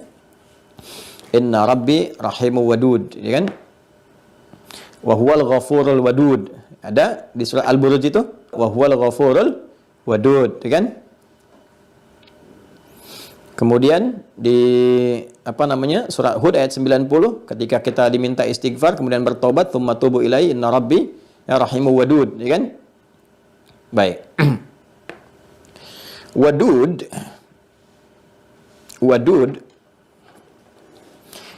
asalnya adalah itu dari kata wud juga seakar dengan kata mawaddah. Ya, dari sifat wadud ini turun mawaddah. Ya, mawaddah. Kalau bahasa singkatnya, ekspresi kebaikan yang bersumber dari kasih yang dalam. Ya, itu wadud tuh. Asalnya, ekspresi kebaikan ini dasarnya ya, pengertian bahasa. Ekspresi kebaikan di perilaku-perilaku yang baik, yang terwujudkan, ya, yang bersumber dari kasih yang dalam. Berupa ekspresi, nanti ekspresi ini bisa perilaku, bisa materi dan sebagainya, kan? Karena di konsep kehidupan rumah tangga di Quran surah ke-30 ayat 21, kan? Selain yang diharapkan tenang dalam kehidupan rumah tangga, sakinah. Jadi ada sakinah, ada tumakninah, itu beda. Ya, jadi di aspek lain kita perdalam supaya kita nggak lompat-lompat dulu pembahasan. Ya, kita sampaikan infonya dulu. Di rumah tangga kita pengen tenang, pengen tentram, kita mengharap sakinah. Nanti di ibadah disebut dengan tumakninah, kan? Di zikir, ala bidzikrillah tatmainnul qulub. Selain itu kita mengharap mawaddah. Apa itu mawaddah itu? Mawaddah itu kan asalnya ekspresi cinta yang lahir dari sifat kasih yang dalam, terekspresikan. Ya, ekspresinya bisa macam-macam lewat perilaku, kan? Ya, makanya kan hubungan antara orang tua dengan anak, suami, istri, itu kan terekspresikan lewat perilaku. Ya, bagaimana ayah menggendong anak, kelihatan cara menggendong itu kan ekspresi sayangnya beda. Cara menggendong nggak kasar, lembut, kan? Itu kan ekspresi sayang, dalam cinta. Ya, diekspresikan dalam bentuk perhatian, ya, dalam bentuk perilaku. Maka cara gendong, sayang, kata-katanya, ya, sayang, cucup ya, nggak usah nangis ya, kan? Beda kan? Cucup antara ke ayam dengan ke anak kan beda. Ke ayam, ke anak kan tidak begitu. Ada orang tua ayah ke anak manggil, kan nggak begitu, kan? Nah, ekspresinya kan berbeda gitu. Panggil, keluar, peluk, gendong, main-main, ketawa bareng-bareng. Suami istri juga begitu, ada ekspresi dan sebagainya, ceriaan. Itu kan gambaran cinta, ya kan? Ada lewat materi juga, makanya materi disebut dengan maddah. Ya, bisa ditafsirkan mawaddah itu juga ekspresi cinta yang lahir dengan pemberian materi. Ya, ibu kan saat masak makanan ingin menampilkan yang terbaik kan? Itu kan materi. Ya kan? Baik kepada suami, kepada anak-anak, masakannya coba untuk dibuat yang seenak mungkin, tampilan sebagus mungkin. Itu mawaddah namanya. Ya. Makanya Anda bermohon kepada Allah supaya di rumah tangga ada mawaddah, materinya sempurna, baik, nggak kurang apapun dari kebutuhan, ya kan? Datang uang belanja senang, dimasak juga senang, nyaman, suami juga begitu, mencari pekerjaan, dapat penghasilan. Untuk apa? Mewujudkan mawaddah, dari kata maddah, gaji itu maddah. Ya, sandang, pangan, papan itu maddah. Maddah, mawad. Ya, orang mengatakan bahan pokok makanan mawad gidzaiyah.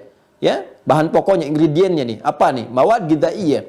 Terus diekspresikan dalam cinta, pemberian. Ini ada materi, ada ini, ada itu, ada ekspresi perilaku. Itu mawaddah namanya. Maka ketenangan itu bisa diraih, juga simpulnya harus ada mawaddah. Kan tenang kan? Ketika bisa makan, tenang. Nggak bisa makan, nggak makan asal kumpul misalnya. Kan ya kalau lapar juga tetap aja cari makan. Ya kan, tetap aja cari makan. Ya, makanya orang sekarang bilangnya tuh handsome nggak penting, yang penting handphone katanya kan. Materi kan, itu maddah namanya. Ya, apa segala yang dihasilkan dari perilaku, dari materi itu disebut dengan mawaddah. Nah, pemberian yang tinggi, yang tanpa batas untuk memberikan segala hal yang kita butuhkan, segala sikap-sikap terbaik yang mampu kita terima, itu sifatnya disebut dengan wadud namanya. Wadud, ya. Jadi kalau kita ingin mendapatkan perhatian Allah dengan cepat, yang bersumber dari sayangnya, cinta Allah yang paling dalam, kita bisa panggil namanya wadud. Ya. Perhatian yang mendalam, yang kita menerima dari perhatian itu, perilaku yang bersumber dari Allah, ya, dengan af'alnya, perbuatannya, kita terima, tapi bersumber dari cintanya yang paling dalam. Ya. Jadi ada cinta yang mendalam, ada cinta secara umum kan. Anda kalau lihat anak-anak kecil, baik, rasa cinta itu muncul kan. Sayang, kita sapa. Nggak ada lihat anak-anak langsung bentak. Ya, kecuali fitrahnya yang bermasalah gitu. Ya, fitrah manusia, sepanjang fitrahnya masih normal, baik, itu pasti muncul sayang tuh. Makanya di konvensi internasional dalam perang pun nggak boleh menyakiti anak-anak. Karena ada cinta umum di situ. Tapi cinta anak orang dengan cinta anak kita kan beda. Ya kan? Cinta anak orang dengan cinta anak kita akan beda. Ya kan? Ta'aruf terhadap orang lain dengan ta'aruf pada istri sendiri dan keluarga sendiri itu beda. Ya? Kan ada konsepsi mengatakan begini, tak kenal maka ta'aruf, bukan tak sayang. Kan tidak semua harus kenal itu sayang. Anda kenal dengan istri tetangga kan tidak harus sayang kepada dia, gitu kan? Ya, tak kenal maka ta'aruf. Kan kenali tetangga, kenali teman, kenali karyawan di kantor, itu ta'aruf namanya. Ya, tapi ta'aruf itu kan tanda untuk mewujudkan harmoni dalam kehidupan, sifat sayang yang umum dalam konteks berinteraksi yang normal, yang wajar. Tapi kepada keluarga sendiri, kepada istri, kepada suami, kepada anak, itu ada sesuatu yang mendalam, yang beda. Jadi fitrah manusia karena membawa titisan rahmat yang Allah tanamkan pada jiwanya lewat roh itu, lewat jiwa takwanya, itu terbatas. Kalau tanpa batas itu wadud namanya. Ya, bersumber langsung dari Allah. Kita minta cinta yang mendalamnya Allah diberikan kepada kita.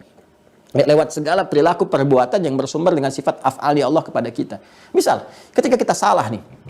Ya, saya katakan kita karena saya pun salah. Anda salah, kita salah. Karena masih ada nafsu yang menyemai dalam jiwa kita itu yang harus dikontrol lewat iman. Kita keliru nih, kita salah. Kita minta ampunan. Tapi ampunan ini kita ingin mohonkan dari sumber cinta yang paling dalam dari Allah. Ya, yang paling dalam sumbernya. Kita ingin minta yang spesial. Ya kan? Wah, kita mohon apa? Ampunan yang diberikan Allah kepada kita, saya tadi terangkan kan. Ada ghafir. Ya kan? Kemudian ada apa lagi? Ada ghafar, ada rahim, ada ghafur, ada la'af. Kita minta dengan sifat ghafur misalnya. Ya, karena kalau rahim berarti maksiatnya tanpa batas tuh. Ya, tanpa batas. Ya, israf kan itu. Kalau kita pakai rahim kan minta rahmat. Rahmat itu bagi pelaku israf yang semua pekerjaan dosa rasa-rasanya dikerjain. Tapi kan kita melihat rasa-rasanya kita nggak begitu gitu. Ya, minum-minuman keras juga enggak, zina juga enggak. Cuman kita sadar kita itu salah pandang, ya, salah dengar. Tapi kita ingin mohon sifat terdalam, ampunan dari Allah. Maka kita ambil yang keempat, al-afwu, ghafir, ghafar, ghafur. Kita minta ghafurnya Allah. Ya, maka kita mohon ghafurnya, ampunan yang berikan Allah kepada kita karena zalimnya kita itu, perbuatan salah tempat, zalim itu salah tempat, tapi ingin bersumber dari sifat kasih yang dalam. Maka kita sertakan sifat wadud teriring dengan sifat ghafur. Maka kita katakan Allahumma ya ghafurul wadud. Ya Allah, aku menyadari aku hamba yang tidak sempurna. Aku salah, aku banyak dosa ya Allah. Namun aku pun mengetahui atas apa yang Engkau sampaikan kepadaku bahwa Engkau yang paling sayang perhatiannya kepadaku. Engkau yang paling mendalam cintanya kepada hamba ya Allah. Maka aku mohon kepadamu, ya Ghafurul Wadud.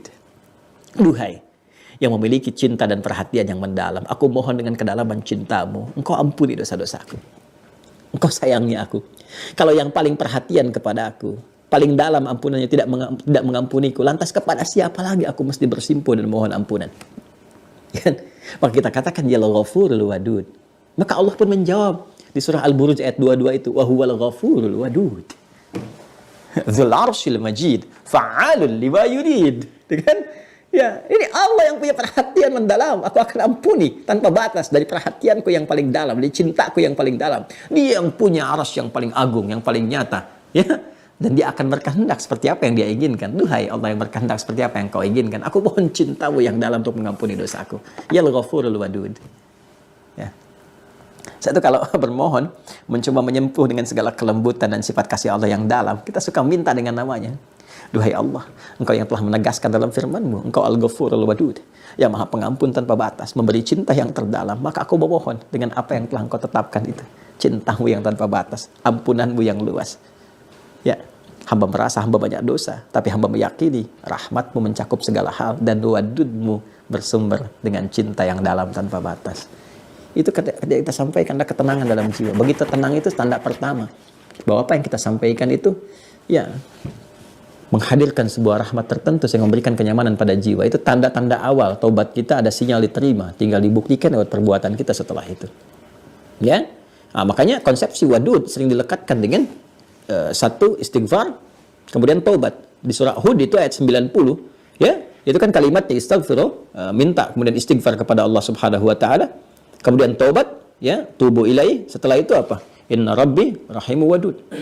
Ya, sungguh Rabbku itu, ya, Rabb, munculkan sifat Rabbnya, ya, Rahim, rahmatnya, Wadud, perhatian yang dalamnya. Jelas ya? Nah, jadi wadud bisa digunakan oleh kita untuk memohon ampunan kepada Allah dengan perhatian yang sangat dalam, tapi bukan sekedar dapat ampunan. Orang kalau sudah dapat wadudnya dari Allah, ya, sifat wadud dari Allah Subhanahu wa taala, mengeluarkan rahmat kepada dirinya, itu bukan cuma dapat ampunan. Jadi beda dengan kita cuma minta ya Ghafur, itu kan, yang dapat cuma ampunan Allah. Ya kan? Tapi kalau kita sertakan Ghafurul Wadud, dapat ampunannya, dapat cintanya, dapat mawaddah darinya.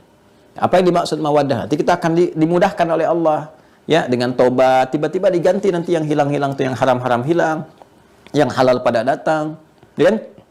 Ke masjid, orang tadinya kenalnya ini orang-orang jahat macam-macam, tiba-tiba ke masjid bersimpuh, tobat, sujud, kan?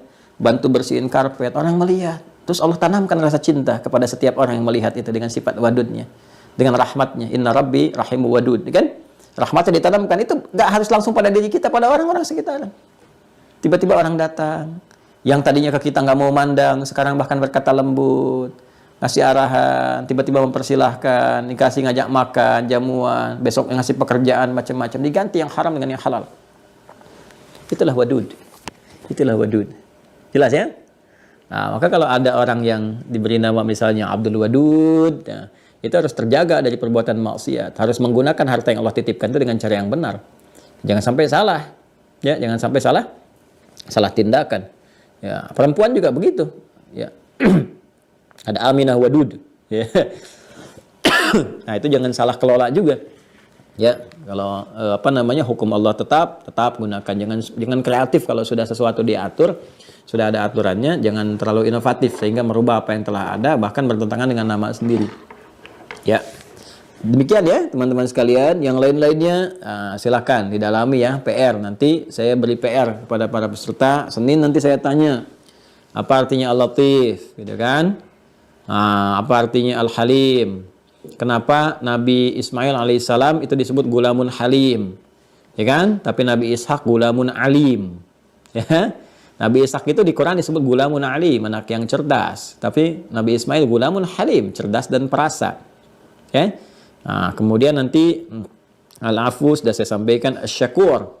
Apa tuh namanya asyakur? Ya, nanti kalau ada misalnya di hamba namanya Abdus Syakur, ya kan? Nah, seperti apa ekspresi menjadi Abdus Syakur itu? Jangan sampai namanya Abdus Syakur, tapi pembicaraannya, gitu kan, tindakannya, perilakunya, tutur katanya bertentangan dengan namanya sendiri. Ya, termasuk Abdul Halim, Abdul Latif, dan sebagainya. Abdul Latif tapi kasar gitu kan.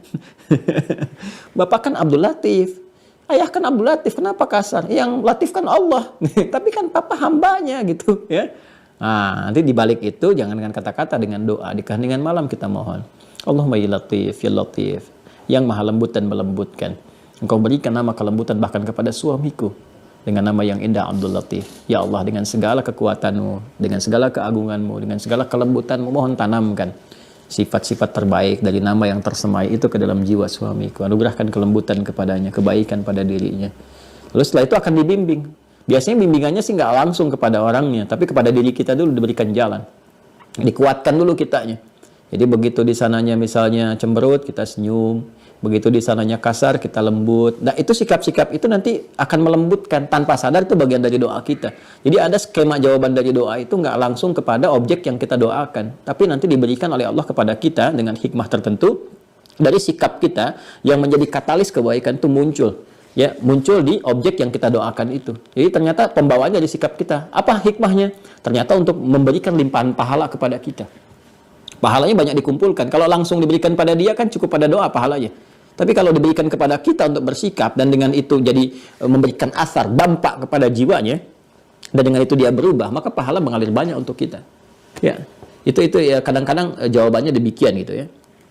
Kemudian al-mu'min untuk konsistensi keimanan kita bermohon al-bar kan untuk memohon kebaikan-kebaikan yang melepaskan keburukan dalam diri kita. Bar itu nanti derivasinya kata birrun. Ya, birrun. Jadi kebaikan itu banyak nanti di Al-Quran ada tayyib, ada khair, ada ma'ruf, ada ihsan, ada saleh, ada birrun. Kalau birrun itu kebaikan yang muncul setelah buruknya hilang. Kesolehan yang muncul setelah salahnya hilang. Ya.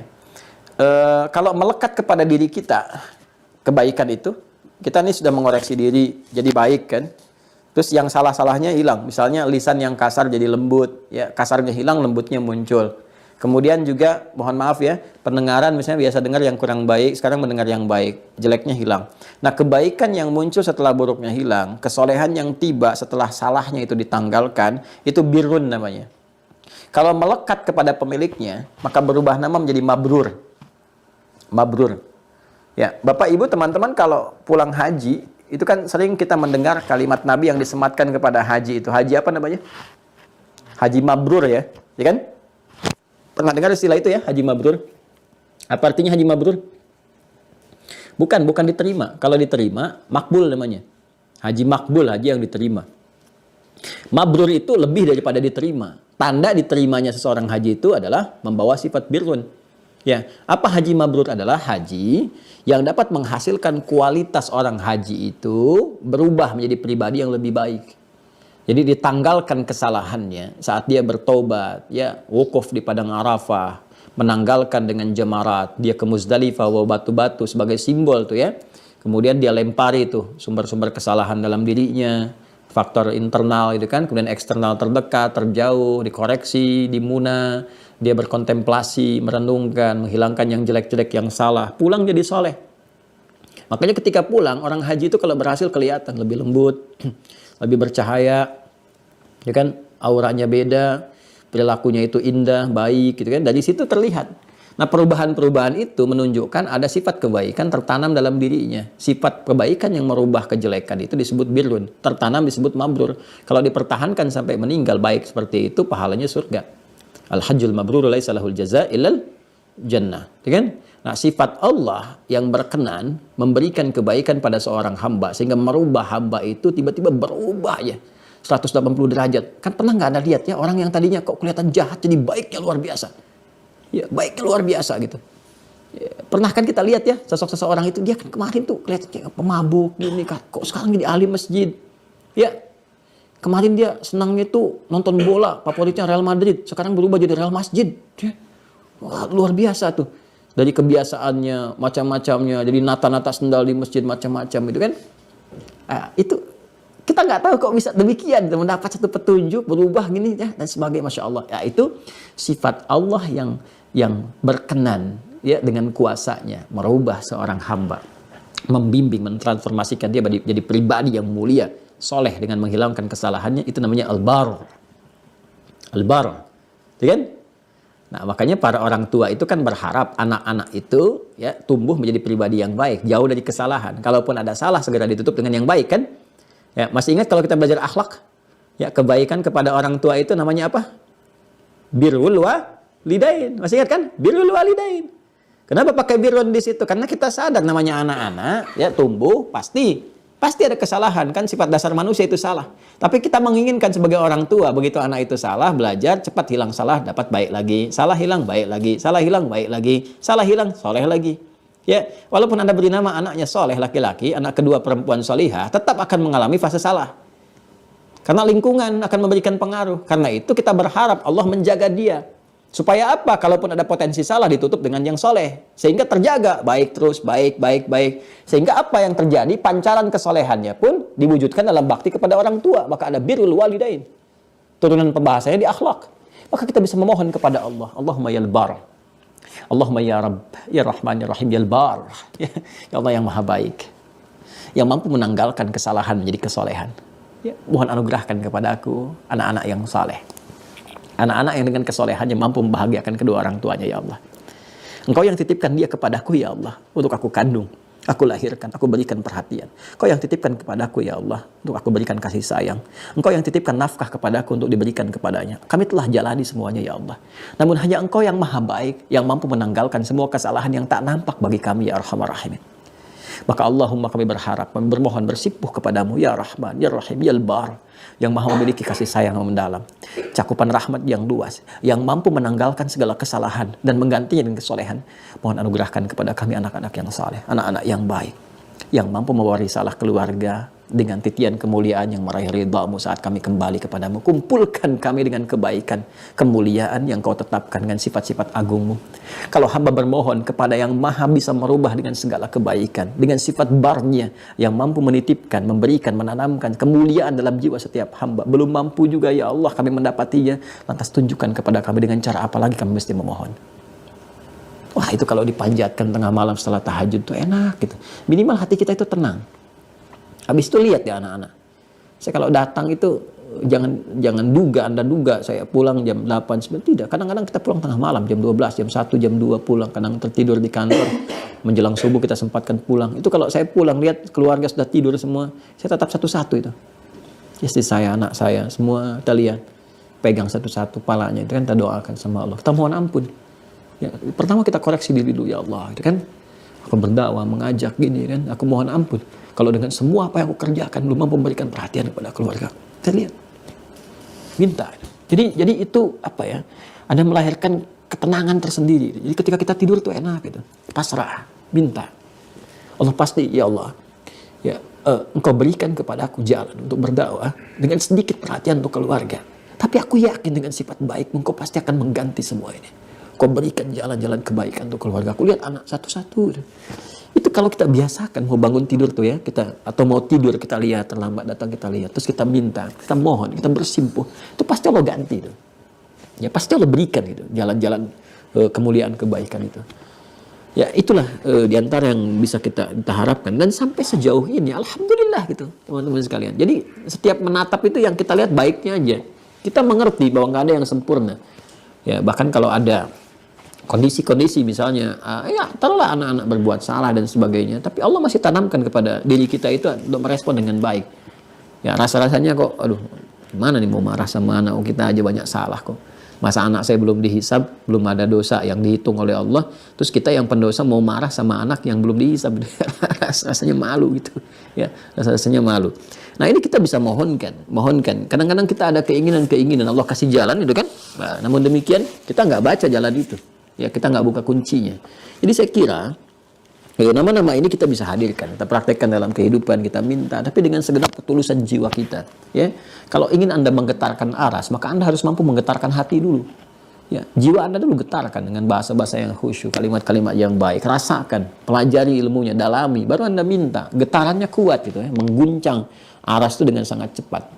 Ya, kemudian juga ada rafi'ud darajat, gitu ya. Ya.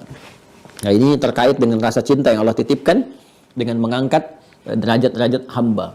Ya, bisa kita pakai misalnya saat promosi jabatan dan diangkatnya di birokrasi, misalnya kan di diplomasi atau di jabatan tertentu atau dengan harta.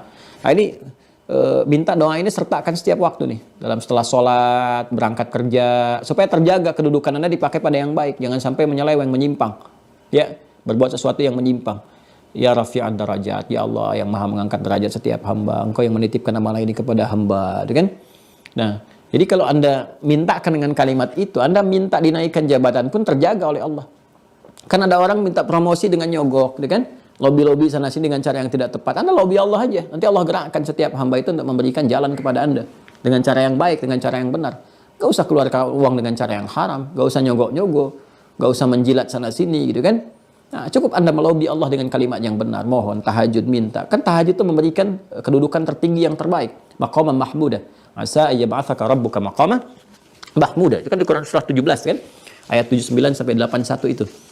Ya, ketika Allah menyampaikan wa minal laili fatahajjad bihi nafilatan laka asa ayyab'atsaka rabbuka maqaman mahmuda. Setelah maqam mahmuda diberikan tempat terbaik kedudukan. Jadi apapun Anda.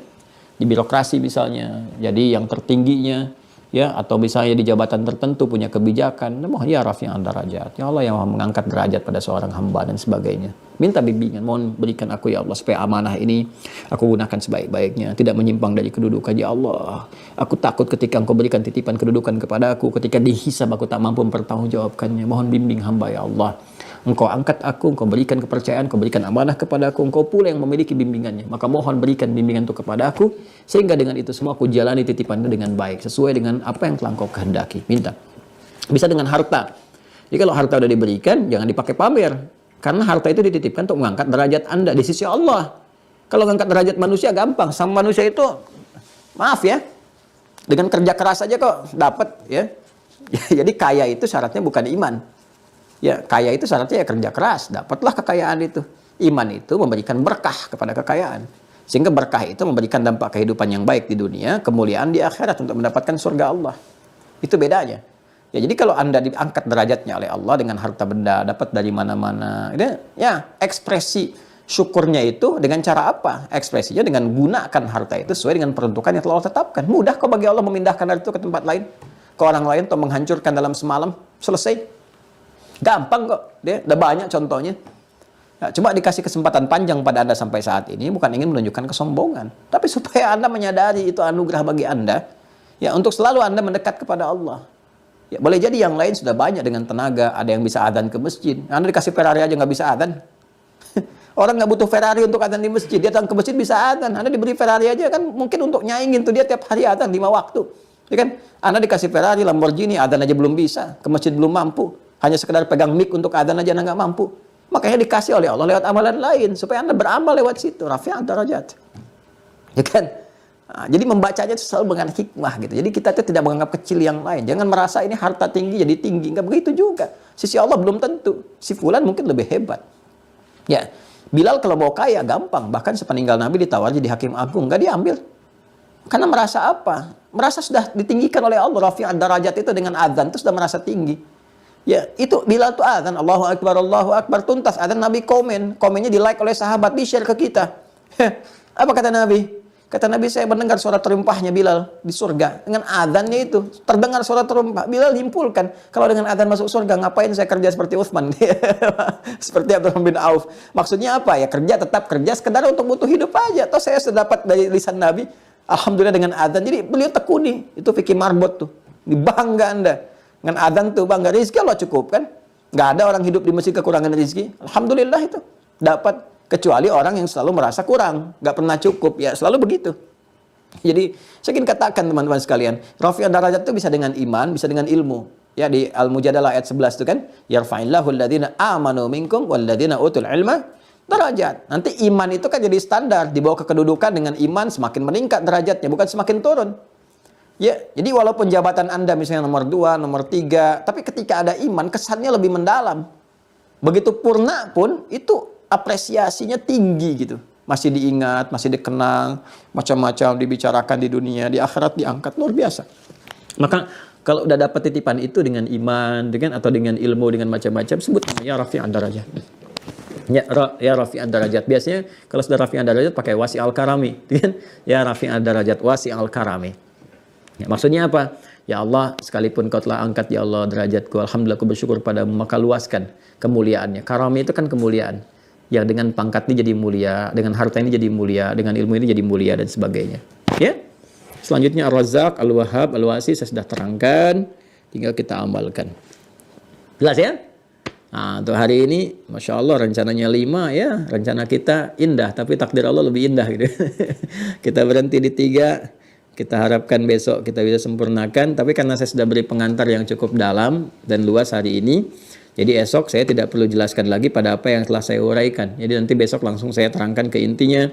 Asma muta'alliqatun bi uzmatillah, nama yang terkait dengan keagungan Allah gitu kan. Kalau asma udah saya terangkan, muta'alliqah udah, dan keagungan Allah seperti apa, jalalnya bagaimana, nanti ada berapa namanya, setelah itu nanti terus sampai mudah-mudahan kita sempurnakan ke 8. Saya kira itu ya teman-teman sekalian.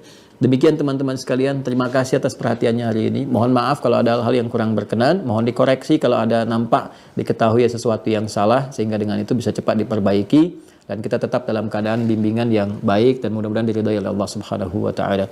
Allahumma taqabbal minna innaka antas samiul alim wa tub alaina innaka antat tawwabur rahim. Allahumma rabbana atina fid dunya hasanah wa fil akhirati hasanah wa qina adzaban nar. Wa sallallahu ala sayyidina Muhammad wa ala alihi wa sahbihi ajma'in wa akhiru da'wana subhanakallahumma wa bihamdika asyhadu an la ilaha illa anta nastaghfiruka wa natubu ilaik. Alhamdulillahi rabbil alamin. Demikian, terima kasih.